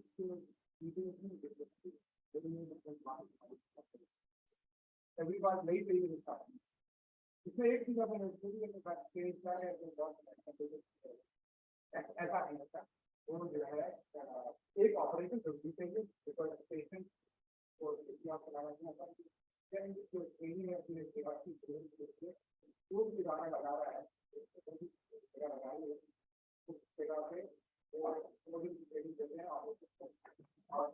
और ऑपरेटर्स जो हैं वो they are handling the stuff, otherwise devices खराब भी हो सकती हैं और लोगों को पता नहीं है। तो हर आदमी का एक अकाउंट खोल देते हैं, वो उनके नाम से उनका शनाख्ती कार्ड चाहिए होता है। when you come you have to have some identification, ताकि अगली बार आप आए तो आपका डेटा सब इंफॉर्मेशन निकाल सके।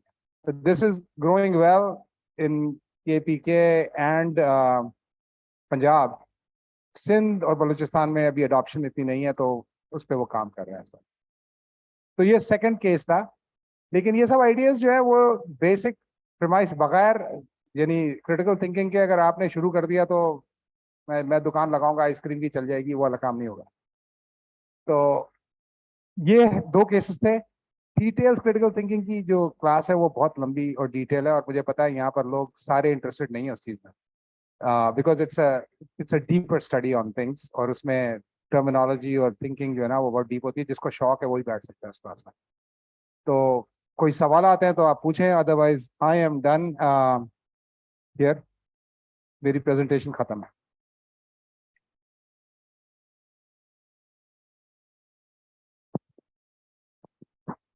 और ये सवाल अगर कोई नेट पे भी हैं तो आप रिले कर सकते हैं Sohail.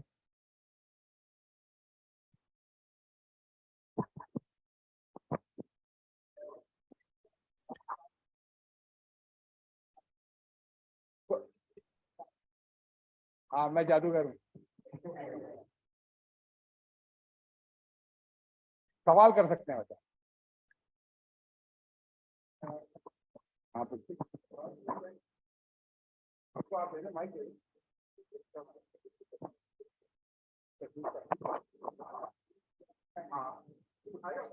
Sir, I have one question. How to know that what we are thinking is right for us or wrong for us? How to identify that approach? एक जनरल सवाल है कि what we are thinking, you are set thinking for yourself. आप इसको थोड़ा सा elaborate करें सब सवाल को। What are you thinking about yourself?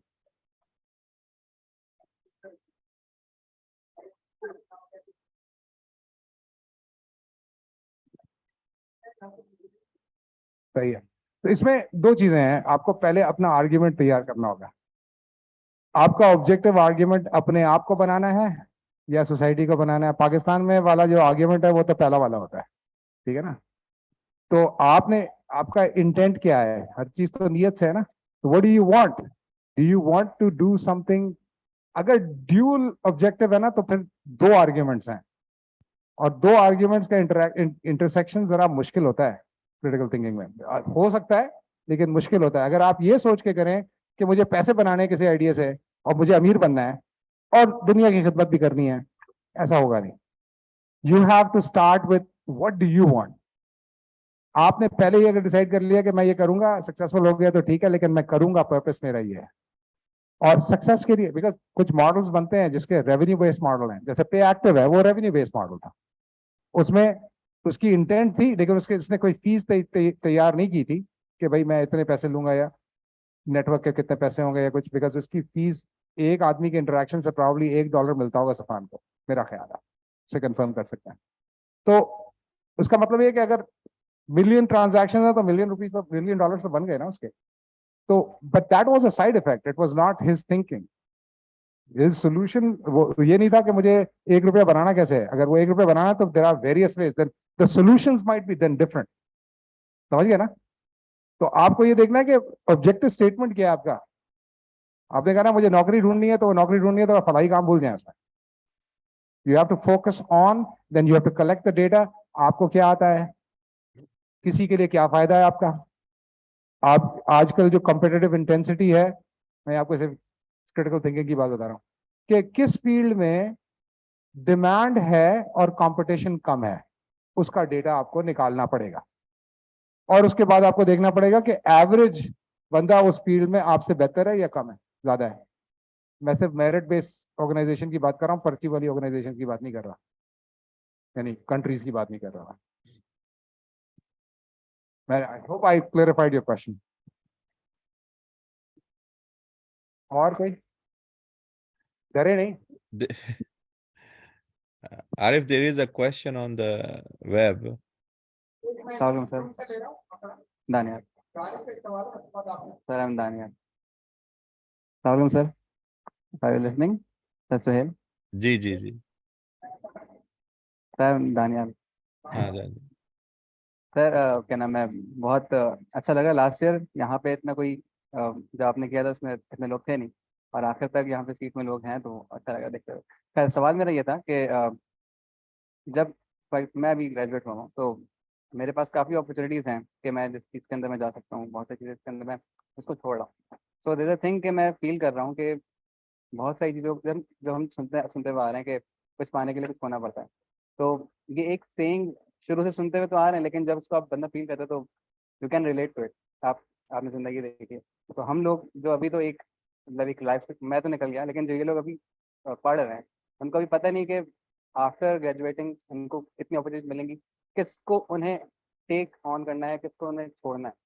तो trust the process and how ये चीज़ मेरे लिए ठीक रहेगी इन द लॉन्गर रन, और कौन सी चीज़ मेरे लिए ठीक नहीं सही है। तो मुझे इस चीज़ के ऊपर थोड़ी सी क्लैरिफिकेशन चाहिए, क्योंकि मैं इस चीज़ को आज तो फेस करूँ और मुझे आपने आपके आपका एक्सपीरियंस है, और इस क्वेश्चन से इन लोगों को फायदा ये होगा कि जब ये पास आउट होंगे तो इनको एक थोड़ी बहुत नॉलेज रहेगी कि what should they go on with their career. Theoretical answer है। देखिए आपका सवाल बड़ा सा वो है। लॉजिक के अंदर इंडक्टिव लॉजिक होती है और डिडक्टिव लॉजिक होती है। जो मैंने कहा था ना आपको कि एक अपना स्टेटमेंट बनाए कि आपका बेसिस क्या है, उसके बाद अपने डेटा निकालते हैं, उसके बाद आप लॉजिक से इन्फ्लुएंस करते हैं, फोरकास्टिंग, प्रिडिक्शन, इन्फ्लुएंस, ठीक है ना। लेकिन अगर आप डिडक्टिव लॉजिक लगाते हैं, डिडक्टिव लॉजिक का मतलब ये होता है कि आप स्टेटमेंट देके उसे प्रूव करते हैं राइट और रॉन्ग। प्रूफ के बगैर क्लियर नहीं होगा, कोई मैजिक और ट्रिक नहीं है बता दीजिए। तो आप स्टेटमेंट आपको बताना पड़ेगा, ताकि मैं आपको एग्जांपल, फॉर एग्जांपल मैं कंप्यूटर साइंटिस्ट बन गया, या मैं अब कंप्यूटर साइंटिस्ट बन गया हूँ, लेकिन मैं देख रहा हूँ मार्केट जो है वो साइबर सिक्योरिटी की बहुत अच्छी है, फॉर एग्जाम्पल, मैं क्या कर लूँ? तो आपने फिर डेटा देखना होगा कि साइबर सिक्योरिटी के इश्यूज क्या है, कॉस्ट ऑफ ऑर्गेनाइजेशन जो है वो सिक्योरिटी की ऑर्गेनाइजेशन कितनी बड़ी रखती हैं, उनमें उनको क्या जरूरत होती है, रैंसमवेयर क्या होता है। You have to go through all the stuff. There is no shortcut to what you need to know about that domain जहां आप कूद लगाना चाहते हैं. You have to have a clear understanding of the domain that you want to go into. Shortcut कोई. आपको opportunity मिलती है, अब you can decide whether you want to go or not. But cyber security या कोई ऐसी चीज जो आप समझते हैं कि आगे उसकी अफादियत होगी या आपने उधर जाना है तो आप जाए, लेकिन आपकी थिंकिंग जो है ना नौकरी से हटकर प्रॉब्लम पे हो। आपने कहा कि नौकरी आज इसकी चीज मिल रही तो आपको ये देखना पड़ेगा कि साइबर क्राइम कितना हो रहा है, कितने लोगों को तकलीफ पहुंची है, कितने की तकलीफ पहुंची है, वो कितने की उसकी हिफाजत करना चाहते हैं वो। तो you have to go through that process. उसके बाद आप कहें कि हाँ ये खत्म, और उसके बाद आपने प्रिडिक्ट करना है कि 1991 से लेके अब तक ग्रोथ ऑफ साइबर क्राइम कितना है, टेक्नोलॉजीज में क्या चेंजेस आए, लोग क्या कर रहे हैं, ब्लैक मार्केट आपको टोरो लगा के देखना पड़ेगा कि डार्क वेब पे क्या हो रहा है। So you have to go to, मैं सिर्फ एग्जाम्पल दे रहा हूँ, या आपको एक एग्जाम्पल मैंने बताया, लेकिन there could be any other example. So you have to go into the depth to gather that information, because आप अपने लिए सोच रहे हैं कि इसके लिए, तो you have to be creative about it. और कोई भी एग्जाम्पल आप लें तो there are many other examples, but you have to go dissect, पहले आर्ग्यूमेंट दें कि मेरा पोजीशन ये है, मेरी गट ये कहती है, मेरी इंस्टिंक्ट ये कहती है, मेरी ऑब्जर्वेशन ये कहती हैं, उसके बाद डेटा, फैक्ट्स, और फैक्ट्स के सोर्सेज सही होने चाहिए, उनको क्वेश्चन करें आप, उसके बाद आपने लॉजिक लगानी मन तक कि इससे डिडक्टिव लॉजिक क्या होगी। इंडक्टिव लॉजिक इन चीज़ों में बड़ी मुश्किल होती है। इंडक्टिव लॉजिक की लाइकलीहुड होती है कॉन्फर्मेशन टेस्टिंग।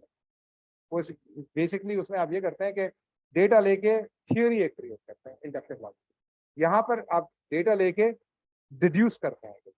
तो there are two ways of, but you have to go through it. I can't give you that in a 2-minute thing, but इसका सेशन आप अपने लिए कर सकते हैं। कोई डिस्कशन अगर करना हो तो ये बेसिकली मेंटरिंग सेशन होगा मल्टीपल सेशंस में, कि आपको बताया जाएगा आप ये सोचें। लेकिन कोई भी आदमी आपको अगर ये कहे कि ये कर लो, मैं ये नहीं करता, आपने खुद करना है। लेकिन आपको तरीके बता सकता हूँ। I can tell you how to fish, but I won't give you the fish. ठीक है ना? और सवाल? सर सॉरी, आप एक मिनट सर सोहेल क्वेश्चन कर। हाँ, मैं Arif, thank you, it's very interesting. मेरा ख्याल है अगर आप हमारे स्टूडेंट्स को ये भी बताएं कि जब हम फेलियर होता है और फेलियर को आप उसको बेसिकली एक तरह से उसको क्या कहेंगे उसको उर्दू के अंदर के एंटरटेन करेंगे ताकि वो सक्सेस की तरफ जा सके और उससे सीखेंगे कुछ। बाज़ दफ़ा ऐसा होता है कि हम we used to say if you once don't succeed, try again and then try again. But then what is the exit strategy, and when should one have an exit strategy? इसलिए कि not all the things that you will like to move forward to will end up in a success. There might be a failure, and the failure can lead to a success but might not be in the same area which you initially started thinking about. हाँ, interesting सवाल है। खास तौर पर जब जवान बच्चे शुरू करते हैं अपनी जिंदगी से निकल के, यानी पढ़ाई की, और जाके कमर्शियल जिंदगी में जाते हैं, और उनको सॉल्व करने की, यानी उनको अपॉर्चुनिटीज होती हैं, नहीं होती हैं। लेकिन फेलियर्स जो है ना, it's a very broad subject, लेकिन ये टॉपिक था मेरी प्रेजेंटेशन का, but I try to skip it. आप ले आए मुझे वहां पर। तो फेलियर्स का मैं आपको ये बताऊं कि there are many failures that you will face in life, either in the start or the end. Most of you, unless you are given inheritances and you don't have, और उसमें भी failures होते हैं। जिन लोगों के पास पैसे होते हैं वो करके सुसाइड कर लेते हैं। वो फेलियर्स तो बहुत किस्म के हैं दुनिया में, ठीक है ना? ब्रिटनी ह्यूस्टन का एग्जांपल देख लिया आप, और many other celebrities who have they had a lot of money but they didn't have peace and they were depressed. So the issue is more around failures of professionalism. I'll just focus it on professionalism for now, otherwise the scope will become too big. तो पहली चीज तो ये है कि mindset ये होना चाहिए कि कोई कर सकता है तो मैं कर सकता हूं। उस स्टेटमेंट को अगर आपने आर्ग्यूमेंट बनाया तो आप ये देखें कि आप में क्या फर्क है जो कोई करता है और आप नहीं कर सकते। मेरिट के बेसिस पे, अगेन मैंने कहा पर्चियों की बात नहीं हो रही, ठीक है ना? पाकिस्तान में तो ये मेरे पास पर्ची नहीं है, जानने वाला नहीं है, नौकरी नहीं है, कोई पूछता नहीं है, गवर्नमेंट की जॉब नहीं मिलेगी, ये सब फजूल टॉपिक्स हैं, ठीक है? अगर आप समझते हैं कि ये लैंड आपके लिए अब फीजिबल नहीं रहा, आप कंक्लूड करते हैं फेलियर्स के थ्रू, डिडक्टिव लॉजिक और फेलियर्स के through, get out of it. I am not saying that you should get out of it, ये पहली स्टेप में, लेकिन you need to think about कि एग्जिट, जैसे इन्होंने एग्जिट की बात की है, एग्जिट प्लान सुहेल हर मौके पे एग्जिट प्लान होना चाहिए। कोई चीज आप करने जा रहे हैं, exit doesn't mean that you have to change your field totally. You might have to change your assumptions and try again. But if you have, and there is, all in with your head is not, जैसे कुछ लोगों को failures में कोई नुकसान नहीं है, अब सफान है, फेलियर होगा तो क्या होगा, 10 मिलियन से 1 मिलियन कम हो जाएगा उनका, ठीक है ना। दैट्स नॉट अ फेलियर, आपके स्टेक्स हाई हैं। फेलियर का मतलब है जिंदगी के तो 5 साल निकल गए, नौकरी नहीं मिल रही है, that's an issue that people face. तो आपको ये देखना है कि आपने ये जो आर्ग्यूमेंट में आपको ऑब्जेक्टिव स्टेटमेंट में ये बताना है कि मुझे 1 साल में इस तरह का काम करना है और मेरी स्किल लेवल ये होनी चाहिए और मेरी कमाई की लेवल ये होनी चाहिए, आप डिफाइन करें। 1 साल पास हो गया और आप नहीं है तो आपका आर्ग्यूमेंट और आपकी लॉजिक फेल हो चुकी है। So you have to think that you want to go into this argument again, clean it up, or you are going to say this argument is over in a failure. ये बहुत मुश्किल होता है, ये बोलना मेरे लिए आसान है, जो आदमी उस चीज के थ्रू गुजर रहा होता है वो बहुत तकलीफ में होता है, लेकिन you have to do that. Life is not easy, किसी ने नहीं लिख के भेजा। So that's my answer. It's a longer, but examples के साथ आसान होता है ये करना, लेकिन फेलियर्स को सेलिब्रेट करना भी एक इंपॉर्टेंट है। और ये सेलिब्रेशन का मतलब नहीं है कि नाचना शुरू कर दिया मैं फेल हो गया। सेलिब्रेट करने का मतलब ये होता है कि आप इंटरनलाइज करें कि फेलियर के रीजंस क्या थे, लोगों से पूछें, खुद मालूम करें और उसके बाद उसको शेयर करें। शेयर करना सेलिब्रेशन होता है कि यार मैंने ये किया था, हो सकता है 5 लोगों को और उस स्टेप से ना गुजरना पड़े। तो जो मेरा कॉन्सेप्ट यहाँ जो प्रेजेंटेशन का था कि structured thinking, experimentation and celebrating your failures was meant कि जब आदमी फेल हो जाता है वो शर्मिंदा हो जाता है, वो तो बात ही नहीं करूंगा। That is wrong thing, because आपको आइडियाज दूसरों से जब आप शेयर करेंगे ना अपनी वल्नरेबिलिटीज और failures, you will get information back, उससे आप करेक्टिव एक्शन दे सकते हैं या किसी और को फेल होने से बचा सकते हैं। That's my answer to you. And sorry, I can't give you a very precise answer to this because it's not, there is no magic to it. No, it is interesting to for these kids to understand this point कि failures जो होते हैं वो भी lead करते हैं success को. The question is how do you look at the failure? Yeah, that is the most important thing. The failure is the step to the next ladder of success. Just remember that. And you will make a record. जब आप record कर लेंगे ना, ये खासतौर पे जब आप शेयर करते हैं तो रिकॉर्ड तो हो गया, 10 लोग विटनेस हो गए। 10 साल बाद मिलेंगे, याद है पहला वाला स्टेप, फिर आप कहेंगे यार 4 फेलियर हुए थे लेकिन मैं बहुत अच्छी जगह पहुंच गया। तो ये याद रखिएगा, तकलीफें हमेशा नहीं रहती, you have to persevere. The most important thing is depression में आके ऐसी चीज करना जो कि लॉजिक से बाहर है। इसीलिए मैं कह रहा हूँ कि जो आपके बायसेस निकालो, नेचुरल बायसेस निकालो, मुश्किल काम है लेकिन हो सकता है। वही मैंने कहा ना, कोई कर सकता है तो आप कर सकते हैं जी। Oh, I am so sorry, thank you. आइए।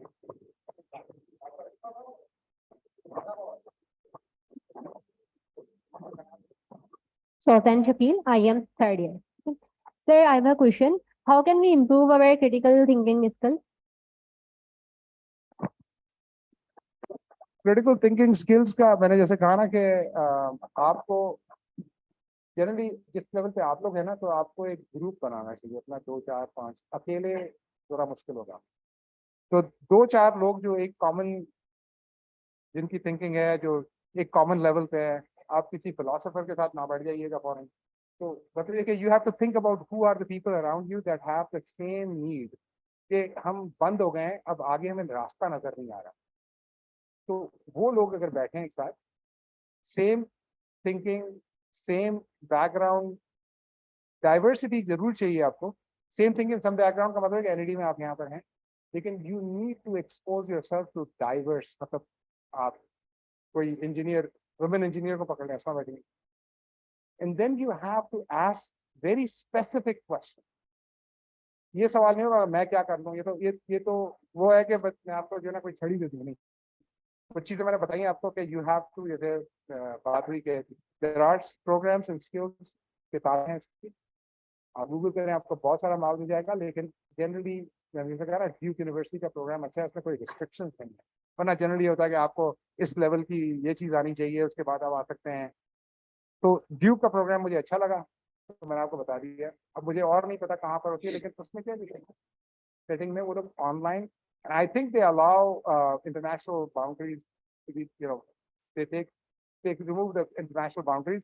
18 साल उम्र चाहिए और even GED diploma भी नहीं मांगते. So that may be a good program to start. You need some place to actually start. So सिर्फ किताब पढ़ के भी नहीं होगा. So you need to think into, और ये जो मैंने आज बताई बात आपको आइडिया फ्लो की, उसकी भी एक किताब है, तो उसको भी आप देखें. उसमें ये है कि आपके जहन में जो आइडियाज आते हैं वो आप कहीं रिकॉर्ड करते हैं या नहीं करते, उसके बाद डिस्कस करते हैं या नहीं करते. तो इसको एक रोजमर्रा के वो बनाना पड़ेगा. It is not going to be an inspiration one at a time. ये जो मैंने बातें की, ये तो खैर इन्होंने भी बहुत सारे आइडियाज लगा के, हजारों आइडियाज के बाद इस पे आए. तो आपको भी बहुत सारे आइडियाज के थ्रू जाना पड़ेगा.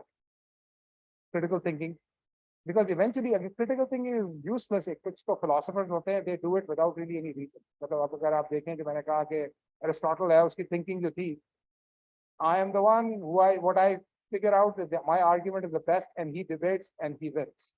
But there's another one which is Carl Rogers का, we need to take collectively. Pakistan में I think रॉजर का और टूलमैन का जो मेथड है ना, वो ज्यादा अच्छा है मेरा ख्याल. इसमें एक बात और मैं कहूँगा कि जैसे अभी आरिफ ने आपने कहा ना कि आपने एक एग्जाम्पल दिया, और आपने 2 एग्जाम्पल दिए सफ़ान के और अदनान का, कि किस तरीके से क्रिटिकल थिंकिंग को इन्होंने यूटिलाइज किया प्रोडक्ट डेवलपमेंट के अंदर या इनोवेशन के अंदर.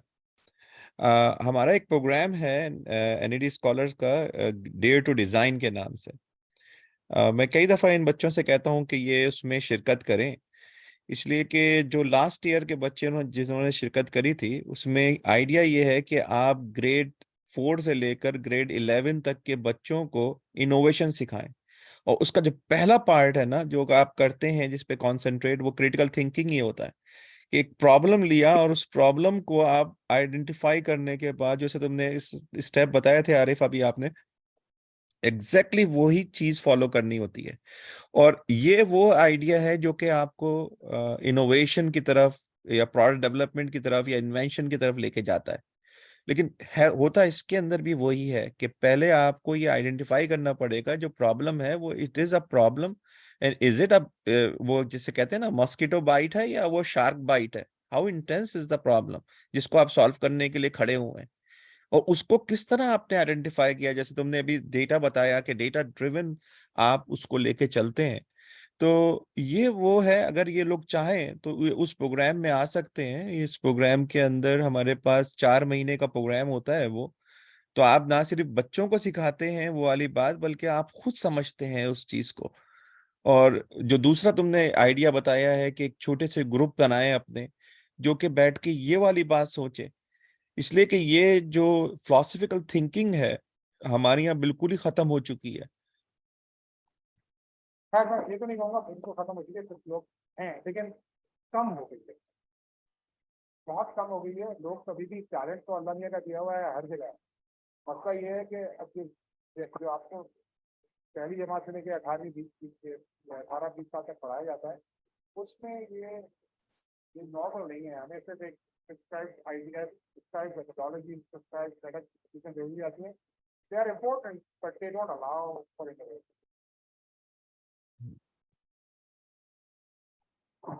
तो किसी और का कोई सवाल? अरे यार ये तो सवाल बहुत हो गए भाई. अब हाँ चल आ जाओ. आप यहाँ पर आप. Thank you sir. सर जैसे हमें पता है कि आपका जो एक्सपीरियंस है लाइक डाइवर्स फील्ड्स में, पहले आप मैकेनिकल इंजीनियर और अभी जो आप काम कर रहे हैं बिल्कुल जैसे बिजनेस साइड पे मैं कह सकता हूँ. तो माशाल्लाह सर, मतलब आपने हर फील्ड को टच किया है. तो मेरा सवाल भी इस हवाले से है कि लाइक हम कर रहे हैं, मैं जैसे अपना बताऊँ, मैं इलेक्ट्रिकल इंजीनियरिंग कर रहा हूँ, फाइनल ईयर है. लेकिन सर जो सोच और जो शौक है वो कुछ और है, क्योंकि मैंने सिविल सर्विसेज में जाना है. तो सर ये बिल्कुल एक दूसरे के साथ, मतलब आप कह सकते हैं 2 बोर्ड से मैंने दोनों पे पावर रखे. तो या तो ये होगा कि मैं बिल्कुल नीचे गिर जाऊंगा, या फिर एक पे मैंने कन्वर्ट होगा. कब मैं मेरे लिए मैं कैसे समझूं कि उस साइड पे मैंने जाना है तो मेरा मतलब ये सक्सेसफुल होगा, या अपनी चीज को इसी में कन्वर्ट करूं. ये मेरे डॉक्टर सोहेल से भी इस पर बात हुई थी, तो सर ने कहा ये लाजमी पूछना सर से, क्योंकि सर को बहुत ज्यादा एक्सपीरियंस है इस हवाले से. तो सर बहुत सारे बच्चे यहाँ पे भी होंगे जो कि कन्वर्ट करना चाहते हैं अपने आप अपनी फील्ड को, कि ये फील्ड है लेकिन हमें इसमें अच्छे हैं लेकिन शौक किसी और जगह, उसमें हमने जाना है। तो सर प्लीज इसके बारे में। बहुत अच्छा सवाल है, घंटे का आंसर है इसका। लेकिन सवाल बहुत अच्छा है। मैं खुद रिलेट करूंगा बिकॉज ये एक्सपीरियंस है। एम्पैथी तो दूसरी है लेकिन एक्सपीरियंस है मेरा अपना। तो so I did my bachelor's in mechanical engineering and then I did my master's in mechanical engineering. But while I was doing my master's in mechanical engineering, I developed sort of a love to write real-time operating systems and code. I just mechanical engineering की field में कदम ही नहीं रखा। Software बनाया engineering के लिए। Pakistan machine मैं आया 7 साल यहाँ पर रहा, पाकिस्तान 89 के बाद आया। तो पहले सेट ऑफ प्रोजेक्ट्स जो मेरे थे काफी इनोवेटिव किस्म के थे। एक ये था कि रशिया ने जब हम लोग को स्टील मिल दी थी तो 98% ऑफ द पार्ट्स उसकी ड्राइंग्स नहीं थी। तो अगर आपकी कोई पार्ट टूट जाए तो आप बना नहीं सकते। हालांकि आप स्टील मिल है लेकिन आप बना नहीं सकते, डाइज नहीं बना सकते क्योंकि ड्राइंग्स नहीं है। तो उसके लिए उस जमाने में 3D कोऑर्डिनेट मेजरिंग मशीन्स थी, स्पेशल मेजरमेंट करती थी और उसे हम रिवर्स इंजीनियर करते थे। जो टूटे हुए या ऑलरेडी सही पार्ट्स हैं उनको निकाल के उसकी क्यूबिक स्पाइन कर्व्स से, कर्व फिटिंग से, linear there are many different ways जिससे हम 3D कोऑर्डिनेट मेजरिंग मशीन से स्पेशल उसका डायमेंशन लेके अपना सॉफ्टवेयर रन करते थे। और उससे आई एम टॉकिंग अबाउट 1991। तो आप लोग वहां थे, अब आप लोग पता नहीं कहाँ पहुंच गए, मुझे अफसोस इस बात का होता है। तो 1991 में स्टील मिल में रिसर्च लैब में हम ये करते थे कि मतलब I was a part of a consulting company, steel mill के लिए प्रोजेक्ट था जो कर रहे थे। तो हम रिवर्स इंजीनियर पार्ट्स कर रहे थे and we created about 20% of the parts की ड्राइंग हमने रिवर्स इंजीनियरिंग से क्रिएट की। इंजीनियरिंग थी लेकिन मैं सॉफ्टवेयर में था, डिग्री मैकेनिकल इंजीनियरिंग की। तो आपको पहले ये सोचना है कि आप प्रॉब्लम सॉल्वर हैं या आप मैकेनिकल या सिविल इंजीनियर हैं जो कि एक टीमू शंकू की किताब पढ़ के आप जो ना चैंपियन बन गए। तो आपने ख्याल रखना होगा कि अगर आपने, that's the reason I didn't talk about careers and jobs. Careers and jobs अब खत्म हो चुकी हैं, समझे? There are no careers and jobs, there are only problems and problem solvers. तो आप ये सोच लें कि आप सिविल सर्विसेज में जाना चाहते हैं, उसका मसला क्या है? दुनिया पब्लिक पॉलिसी चेंज करेंगे आप, या आप सिर्फ नोट बनाने के लिए जा रहे हैं? मतलब अगर पब्लिक पॉलिसी, हाँ, तो पब्लिक पॉलिसी चेंज करने के लिए अगर आप जा रहे हैं, ये बहुत जरूरी है। हमारे पास पब्लिक डॉक्टर्स इंजीनियर्स बहुत हैं, लेकिन पब्लिक पॉलिसी का मतलब है कि एजुकेशनल पॉलिसी क्या होनी चाहिए, उसका करिकुलम क्या होना चाहिए। That's a different kind of thinking. Sir हमारी यूथ ये सोच रही है, क्योंकि सोशल मीडिया से पता चल जाता है कि हमने जैसे डिग्री करनी, भागना है, पाकिस्तान से निकलना है। तो भाई अगर आप सारे भाग जाओगे तो ये मुल्क आप किसके लिए छोड़ रहे हो? तो सर मैं मतलब मेरी जो सोच है वो ये है कि मैं भागूंगा नहीं, मैं यहाँ रहूंगा और थोड़ी हिदमत करूंगा अपनी कंट्री के। तो मैं अपने सारे दोस्तों को भी यही कहना चाहता हूँ कि अगर आप सारे लोग अमेरिका भागे, मतलब सारे अच्छी अच्छी अपॉर्चुनिटी मिल जाए, आप वापस नहीं आने, मुझे पता है कि कोई नहीं आने वाला। तो ये मुल्क किसके हाथों में आप छोड़ो? आप पॉलिटिशियंस की तो गिला तो कर रहे हो, लेकिन खुद तो यहाँ पे रह जाओ, क्योंकि सारे एजुकेटेड लोग भाग जाएंगे तो मुल्क को कौन ठीक करेगा? तो सर ऐसा सवाल बहुत सही जवाब है। तो ये जो इसीलिए मैंने कहा पब्लिक पॉलिसी के अंदर, लेकिन हम लोग के पास मसला ये है, आपका नाम बजाज, पब्लिक पॉलिसी से रिलेटेड आपके पास एक भी कोर्स नहीं है। आपके पास फूड इंजीनियरिंग है, आपके पास ये है, आपके पास वो है, आपके पास कोई चीज़ ऐसी नहीं है यहाँ पर जो आपको बताई जाए कि पब्लिक पॉलिसी होती क्या है। और वो बहुत ज़रूरी है। यहाँ पर है 2-4 डिपार्टमेंट, नीपा में क्या होता है या एक दो जगह पे और होता है, लेकिन it is not at the level, वो प्योर ब्यूरोक्रेटिक सेटअप से चल रहा है वो। तो मुझे पकड़ा मत देना बस। तो ये कहने का मकसद ये है कि यहाँ पर पब्लिक पॉलिसी की बहुत ज़रूरत है और इंशाल्लाह तुम करोगे काम तो डिस्कस करो और हम तुम्हें बताएंगे कि किस तरह से ये काम होता है।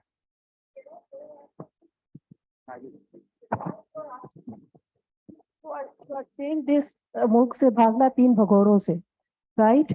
So Dr. Suhail, Arif Sattar, and myself, we are not in this country, but yet we are here, and we are keeping this relationship with you, and we are thinking about you guys, right? So the critical thinking, going back to critical thinking, that is important. कि आपका objective क्या है. You want to serve this country, you want to serve this nation. So none of us are here, but yet we are connected with you, correct? Because we empathize with you. We want जो हमने problems face किए थे and we are still connected with the country. हम अभी भी don newspaper पढ़ते हैं और हमें पता है कि यहाँ के क्या प्रॉब्लम्स हैं. हम अभी भी पाकिस्तान की खबरें देखते हैं. So that is again going back to what is your objective. So going outside of the country, getting the education and bringing that experience back to your country, that matters a lot. So, yeah. Issue ये है कि गुजरात में जो बात की उसमें यह है कि अगर ब्रेन ड्रेन हो रहा है तो जैसे हम काम करते हैं इस पर, we do it because we have the love of the country and the people. But the issue is law and order and situation for each individual. ठीक है, justice नहीं है सबसे बड़ा मसला. तो justice कैसे पैदा होगा वो तुम काम करोगे. Justice पैदा करना बहुत जरूरी है ताकि ये लोग रहें. लोग जब आदमी की अपनी बका का मसला होता है तो फिर आदमी पहले तो अपने आप को बचाएगा ना, फिर करेगा काम. अगर मैं बच गया यहाँ से वहां चला गया तो उसके बाद तो वो लॉजिक है.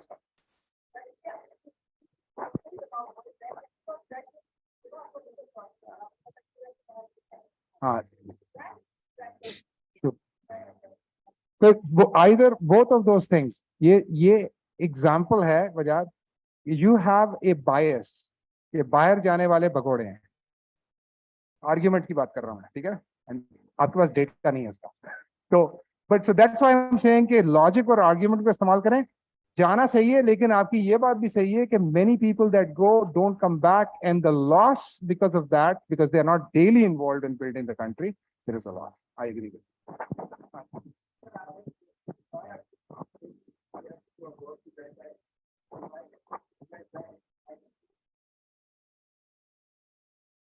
आपने सवाल किया, इस पर क्रिटिकली थिंक किया आपने कभी? तो जवाब दें मुझे आपके. अब वाई जो आपका सवाल है, why can't you do something here, इसका रीजन ये है कि जनरली हर नेशन किसी एक लेवल ऑफ स्ट्रेटा पे होता है. हम जो 1950 में थे या 1947 में थे, और हमारे पास जो टैलेंट था वो इरोड हो गया है. वो टैलेंट दुनिया का टैलेंट था यहाँ पर up till the 60s and 70s, and then it started moving out. ठीक है ना. तो इसलिए कि आसानी भी थी उनको जाने के लिए, यहाँ पर मुश्किलात हो रही थी. तो असल में डीएनए कंट्री का बनता है, लव फ्लोज डाउनवर्ड्स. ऊपर से नीचे लव आता है, नरिशमेंट मिलती है. आपका ऊपर कैंसरस है यार. तो आप शुरू हो गए, मैं पॉलिटिकल स्पीच देगी. तो क्यों नहीं कर सकते? उसका रीजन ये है कि आपका एनवायरनमेंट जो है ना ऐसा है कि आप क्रिटिकल थिंकिंग को लेके चलेंगे, आपको गोली मार दी जाएगी. तो पहले तो आदमी अपना आपको बचाएगा ना. दैट इज द इशू कि जब आप कोई आइडेंटिफाई करेंगे प्रॉब्लम, किसी और करप्ट इदारे से आपका टकराव होगा और फिर आप थक जाएंगे. मेरी जिंदगी की कहानी तो जैसे. Anyway, I was 7 years I was here, and 2 of my critical projects that I gave my blood and sweat for were shut down. I'm not going to name names, but they were shut down by big power.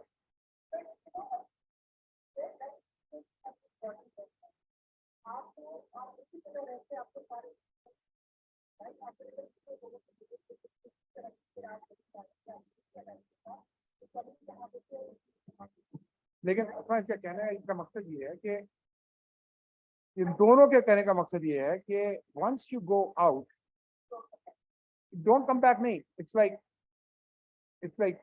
You know out of mind out of sight, right. तो आप जब पाकिस्तान का problem ही आपको नजर नहीं आ रहा रोज, तो आप सॉल्व क्या. तो there is a problem here, right. Because रोज फॉर एग्जांपल गैस चली गई, अभी नहाने के लिए पानी नहीं है, ठंडे पानी से नहा रहे. अच्छा, अब पायलट जो है ना, वो most of those pilots are not working. Gas जाती है, पायलट खत्म हो जाता है. You can actually create a stepper motor और something that can do something. ये प्रॉब्लम मैं यहाँ सॉल्व जब करता, जब मैं एक्सपीरियंस करता या एम्पैथाइज करता.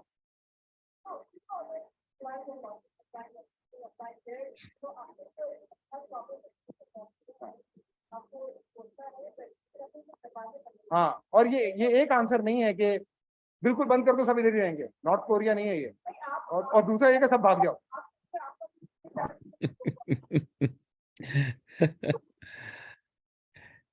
इस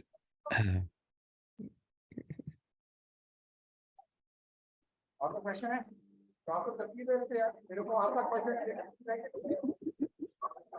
अस्सलामुअलैकुम सर, मेरा नाम शहजाद बुख्ती है, मैं कोयटा से हूँ। सर मेरा क्वेश्चन ये है कि आजकल सोशल मीडिया पे एक ट्रेंड चल रहा है डिग्री वर्सेस स्किल। कुछ लोग बैठते हैं कहते हैं आप डिग्री कर रहे हैं, जस्ट पीस ऑफ पेपर, आप हमारा कोर्स ले लें, अमेजोन कर लें, तो आप जो करोड़पति हो जाएंगे। और तीसरी बात सर, ये जो ब्रेन ड्रेन की बात है, तो रिसेंटली एक रिपोर्ट पब्लिश हुई है पाकिस्तान इमिग्रेशन की तरफ से कि हमारे 8 लाख नौजवान इस साल मुल्क छोड़कर चले गए हैं। तो उसमें से काफी लोग यही थिंकिंग है कि मैं अमेरिका चला जाऊंगा तो बस वहाँ पे ऐशी पैसे सब कुछ यानी कि मिल जाएगा, बेड ऑफ रोजेज है लाइफ वहाँ पर। तो इसमें क्या हकीकत है? और एक तीसरा सवाल, लास्ट क्वेश्चन, कि कुछ लोग हमारे हमसाय ममालिक से हैं, जैसे आईआईटी यूनिवर्सिटी, एनईडीबी यूनिवर्सिटी, आईआईटी के लोग आज गूगल को लीड कर रहे हैं, माइक्रोसॉफ्ट को और आईबीएम को, तो व्हाई नॉट वी? दो सवाल हैं, अब तगड़े सवाल हैं भाई, बैठो। एक सवाल है कि सब अगर दरवाजे आज खोल दिए जाए तो हम अफगान प्लेन की तरह हो जाएंगे, सब भरने की कोशिश करेंगे उसको। आप किसी हद तक हकीकत है इसमें, आपकी बात सही है। मैं तो लोगों से बात करता हूँ तो पहला सवाल ये होता है मैं कैसे बाहर निकलूं, ठीक है ना? तो वो सवाल बिल्कुल है, और उसमें जनरली हकीकत यही है कि माशी और इलीगल जिंदगी ऐसी है कि मतलब मैं मोटरसाइकिल पे जा रहा हूँ, पुलिस वाले ने पकड़ लिया, स्नैचिंग हो गई, ये हो गया, तो आदमी तंग आ गया ना। तो मसला ये है कि लॉ एंड ऑर्डर जब तक सही नहीं होगा, एक बेसिक चीज है लॉ एंड ऑर्डर, कि आप जिसको ट्रस्ट करते हैं पुलिस की वर्दी में, वो आप उसको ट्रस्ट नहीं कर सकते। तो फिर आप ये तो बनाना रिपब्लिक होती है, वो बनाना रिपब्लिक से भी तबाह है ये, मतलब उस मामले में लॉ एंड ऑर्डर के बाद जरखेज बहुत है, मिट्टी बंदे बहुत अच्छे हैं, लेकिन ये जो करप्शन और ये जो कहानी चल रही है ना, अब कोई पूछने वाला नहीं। तो ये इशू लोगों के दिल में है ना, कि मैं रहूं तो कैसे, मैं जैसे मेरा हाल है, मैं रीजन यहाँ पर मैंने डिजिकॉम पहले ही पाकिस्तान की इंटरनेट कंपनी थी, उसका मैं को फाउंडर था। तो यहाँ मैं बैठा हुआ कहीं सीईओ होता, लेकिन मैं चला इसलिए गया कि मुझे अपने साथ अपनी जिंदगी अपने बच्चों का देखना था। तो there was a reason, there was an objective decision was, what are my kids going to do in this land, and can you predict what it is going to do? And my answer was, my deductive logic was unlimited. And the proof is now with what your survey is हमारे साथ। तो अनलिवेबल का मतलब है कि रोज के लिए, हाँ एडवेंचर के लिए मैं आता हूँ, 2 हफ्ते के लिए आता हूँ, चला जाता हूँ, कुछ काम करता हूँ, फलाई काम करता हूँ, ऑब्वियसली एडवेंचर है, देखता हूँ कि भाई कोई किसी की मगिंग हो गई, वहाँ भाई यहाँ लड़ाई हो गई, तो वो तो मजे तो आते हैं, मतलब अमेजोन के जंगल है। लेकिन रहने के लिए ये इश्यू है, उसको ये जो सवाल ये जो हो रहा है ना, आप जो बात कर रहे हैं public services, you have to do something about this. कौम जब सुधरेगी, अल्लाह ने भी कहता है ना कि अगर कौम ही नहीं कुछ करेगी तो मैं क्या करूँ। तो आपने ये चेंज करना होगा। आसान है बोलना मेरे लिए, लेकिन अगर let's say for critical thinking example, पहली बात तो सारे लोग जा नहीं सकते। बोलते समय आपको पैसा चाहिए, आपको वहां स्टैब्लिश होना आना चाहिए, माँ बाप को छोड़ के रोटी पकानी आनी चाहिए, बहुत सारी चीजें हैं अभी आपको पता नहीं है। It's a very hard thing to go out and make yourself where you want to be. हाँ, अगर आप यहाँ पर इंजीनियर बन के नौकरी नहीं करना चाहते और वहां जाके उबर चलाना चाहते हैं, that's a possibility, but it's a hard life. It's easy to say because there are restrictions out there. अगर पर्दा हटा दिया जाए कि हाँ भाई सब उठो और आज शिप जा रहा है, सब चला के कूद मार देंगे, ये तो है। I am agreeing with you part of it. दूसरा सवाल क्या था आपका? आईआईटी, हाँ यार, इंडियंस बहुत नेशनलिस्ट हैं यार, हमारे मुकाबले में वो बहुत अपने मुल्क के लिए, ये और उसके रीजंस हैं बहुत सारे। ये वही बात वही आ जाएगी पब्लिक पॉलिसी के ऊपर। उनकी पब्लिक पॉलिसी जो है ना, वडेरा शाही के लिए नहीं। नेहरू ने पहला काम किया था, किसी को पता है? किसी के पास 10 एकड़ से ज्यादा कंटिगुअस जमीन नहीं होगी, खत्म। ये याद है? आरिफ, ये पढ़ाया नहीं जाता अब यहाँ पे। तो आप कुछ काम किए हैं, हिंदू है और ये अपनी बात है, लेकिन काम किए उन्होंने। क्यों तंग कर रहा है भाई? Anyway.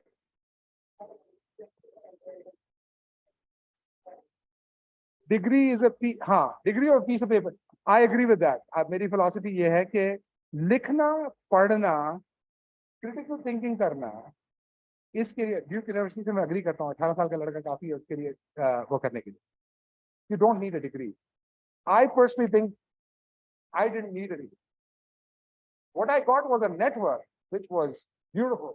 एनईडी का नेटवर्क था, नेटवर्क के लिए चाहिए था। लेकिन जो अंग्रेज ने बनाया 16 साल 18 साल की, I don't believe in that. अभी अलग था, इसकी आर्गुमेंट हो सकती है, लेकिन I don't believe in a paper. और मैं इसका नेगेटिव आर्गुमेंट दे सकता हूँ। तो एक दिन डिबेट करेंगे इसके ऊपर। हाँ, बिल्कुल बिल्कुल। लेकिन coming back to the second point which बुक्ति मेड, आईआईटी और क्यों नहीं हुआ, और ये जाता है वापस उस पॉइंट पे जाता है जो कि वजाहत कर रहा था, और तुमने बड़ा अच्छा बात उससे कही कि ये पॉलिसी मेकिंग की बात है। मेकिंग की बात है ना, बिल्कुल। वो भी पॉलिसी मेकिंग। मौलाना आजाद ने जो सबसे पहला काम किया था, being the minister of education, first minister of education for India, उन्होंने जब पहला काम किया था वो आईआईटीज क्रिएट करने का था।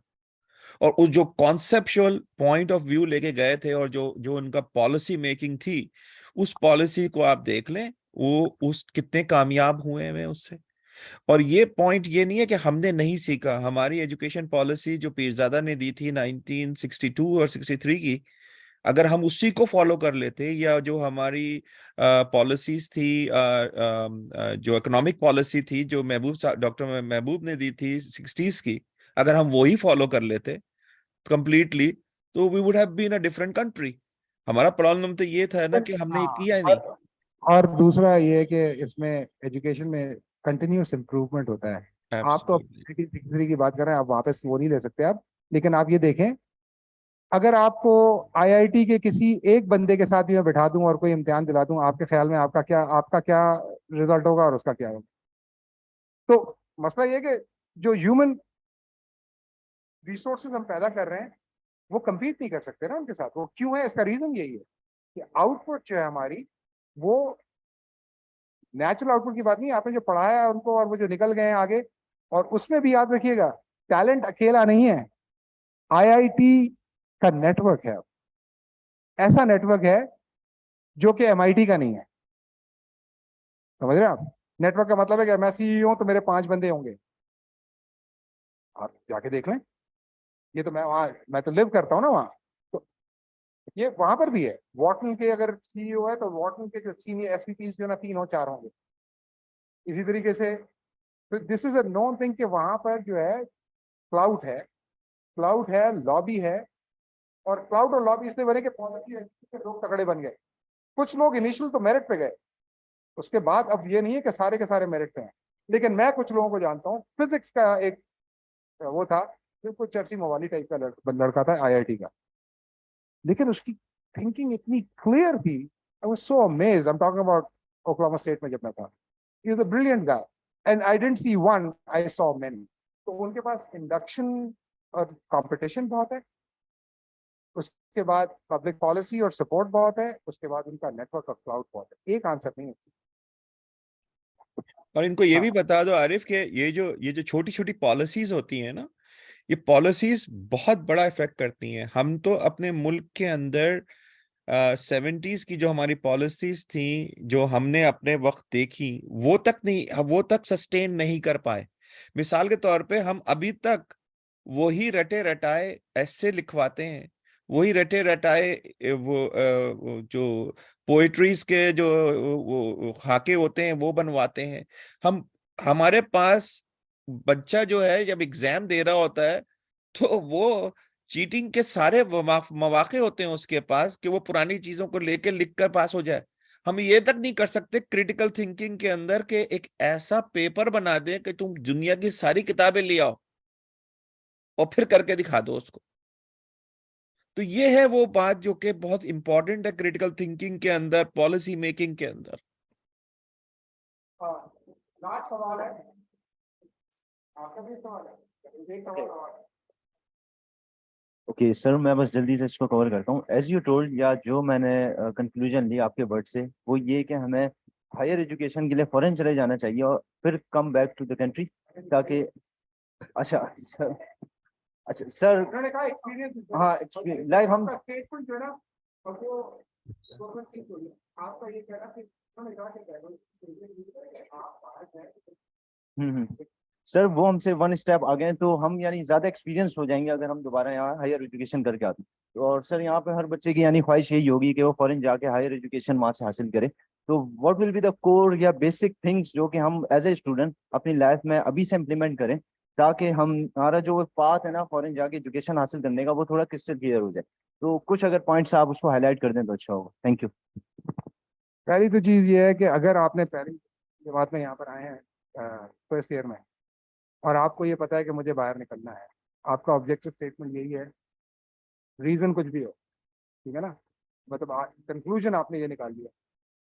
उस कंक्लूजन के बाद आपने पहले रिक्वायरमेंट देखनी है और कंस्ट्रेंट्स देखनी है। आपकी जेब की कंस्ट्रेंट्स देखनी है आपने, आपके वालिदैन की जेब की कंस्ट्रेंट्स देखनी है पहले, और आपको प्लान करना होगा कि 4 साल के बाद आप कैसे निकलेंगे। तो 2-3 चीज़ें हैं। आप एक तो पब्लिक यूनिवर्सिटीज़ के साथ कहीं पर भी जो उंगली पकड़ा है उसकी पकड़ लें। Public universities, private universities, unless you have a lot of money, or if you are a outstanding genius, you're not going to get into Harvard, MIT, नहीं जा सकते। तो आप अपने जो आपको उंगली पकड़ाए, which means you talk to the office of admissions now. 4 years later you will get there, but you need to talk to them now कि भाई मैं ये कर रहा हूँ, ये कोर्स की रिक्वायरमेंट क्या है, एंट्री की रिक्वायरमेंट क्या है, आजकल फीस कितनी है, अगर 4 साल बाद आऊँगा तो कोई प्रोजेक्शन फोरकास्ट क्या है कि फीस कितनी होगी, वहाँ पर जॉब की अपॉर्चुनिटीज या रिसर्च की अपॉर्चुनिटीज हैं, मास्टर्स के स्टूडेंट्स को कुछ चीज़ मिल जाती है। That's what we need to do now, and then get 1 or 2 targets. मतलब कॉन्सेंट्रेशन में फायदा है। 25 यूनिवर्सिटीज को भेज देने से कोई फायदा, ठीक है।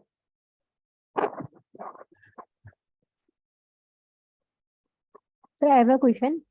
Sir in under graduate life हमें नहीं पता होता अभी कि हमारी जो जॉब लगेगी या इस तरह की जो चीज़ें होंगी, तो उसमें हमारी मेजर रिक्वायरमेंट्स क्या होंगी, ठीक है। तो इसके लिए कहा जाता है हमें कि कुछ कोर्सेज कर लें आप, मतलब अपनी स्किल्स डेवलप करने के लिए। तो उसमें कुछ सीनियर्स या कुछ टीचर्स हमारे ऐसे होते हैं जो कहते हैं कि अपने ही सब्जेक्ट में जो है आप ग्रो करो, सही, मतलब उसी को अच्छे से लेके चलो। और कुछ सीनियर्स या टीचर्स ऐसे होते हैं जो बोलते हैं कि डिफरेंट डिफरेंट चीजों को या कोर्सेज को करो, ताकि आपको पता नहीं होता कि ये कौन सी चीजें कहाँ रिक्वायर्ड होती, ठीक है। तो जैसे रिसेंटली मैं अभी एक कोर्स कर रही हूँ, तो वो मेरी फील्ड से बिल्कुल आउट है, तो उसमें काफी डिफिकल्टी हो रही है। रेसबेरी पाएगा, रेसबेरी पाएगा। तो जो है, लेकिन ये है कि वो कोर्स से मेरा डिफरेंट है मेरी फील्ड से, लेकिन जो है मुझे आइडिया हो रहा है थोड़ा थोड़ा, मतलब है क्या ये, अगर मैंने बाद में किया तो मतलब मुझे पता होगा।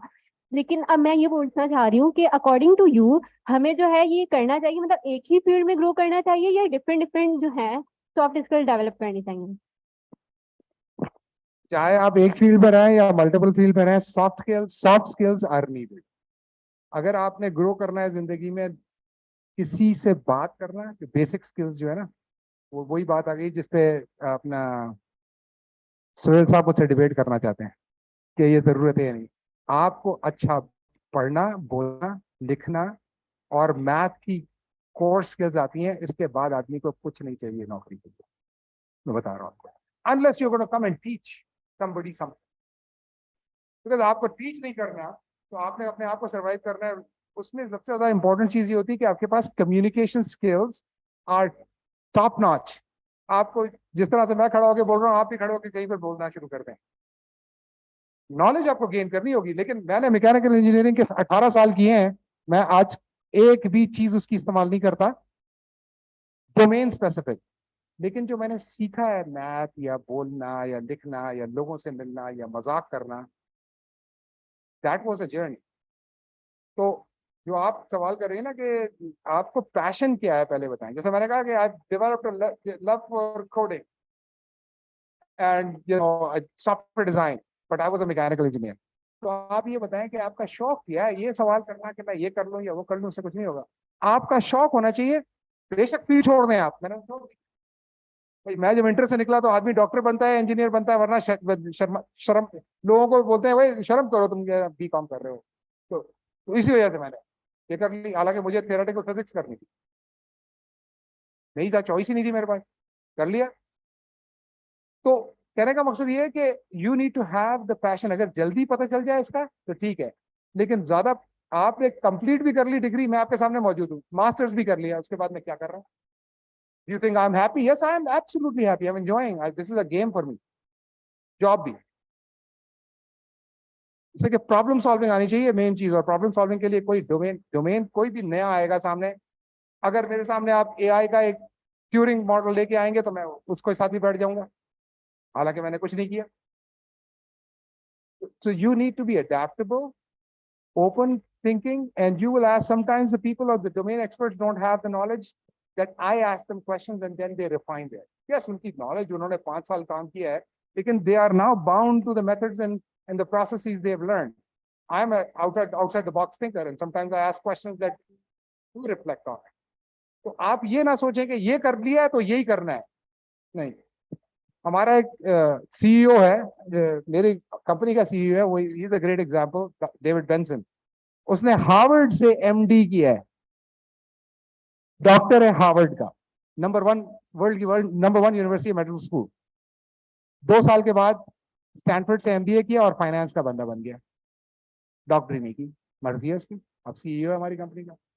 मैं सिर्फ एग्जांपल्स दे रहा हूँ, there are many, there are of course, आपने माइकल बिल गेट्स और जकरबर्ग और एलॉन मस्क की स्टोरी और उनकी जो ड्रॉप आउट्स हैं, और उन्हें आपने पढ़ा होगा कि दे आर नॉट, तो those are the reasons why I will counter with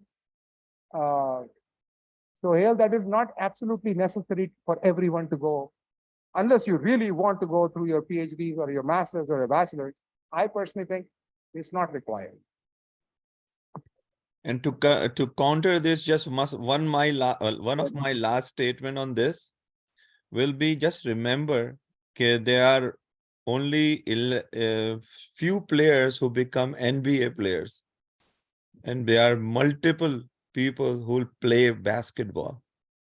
Just remember this. Sir, the discussion is so interesting, but we are yes sir, time हो गया तो हाँ, एक तस्वीर जरूर ले लीजिएगा इनके साथ, सबके साथ। अच्छा, आप सब आ जाइए, सर के साथ एक पिक्चर लेनी है, और फिर उसके बाद फूड बॉक्सेस भी डिस्ट्रीब्यूट होंगे।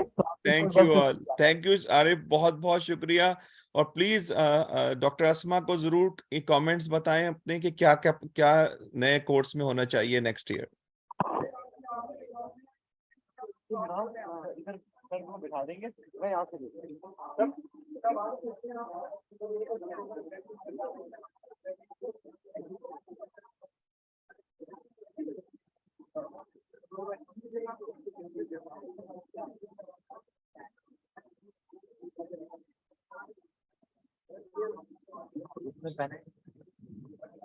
अच्छा, काइंडली सब अपनी जगह पे बैठ जाए, बस एक पिक्चर लेनी है, उसके बाद आप जा सकते। हाँ हाँ,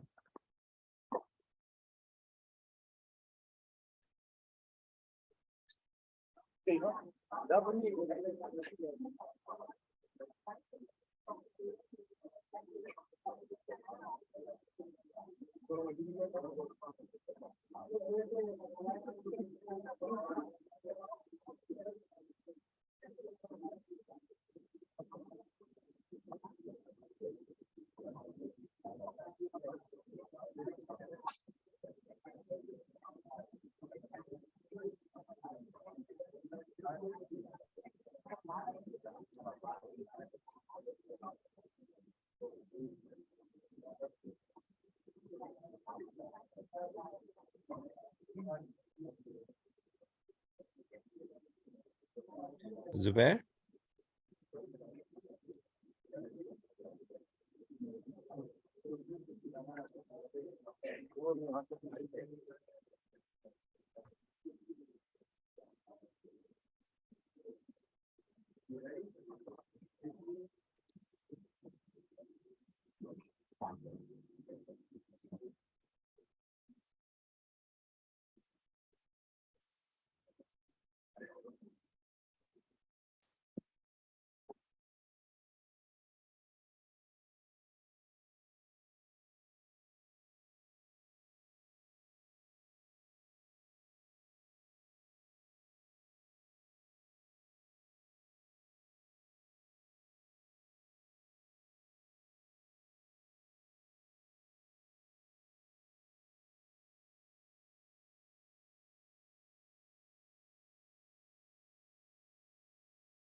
जो फोटो हो रही है उसके बाद फूड बॉक्सेस बांट रहे हैं, आप काइंडली बस वेट।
लेकिन ये बच्चों को फारे कर लेंगे sir.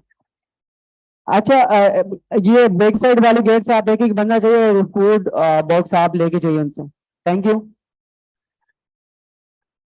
Wajahat. Sir. Can you Wajahat.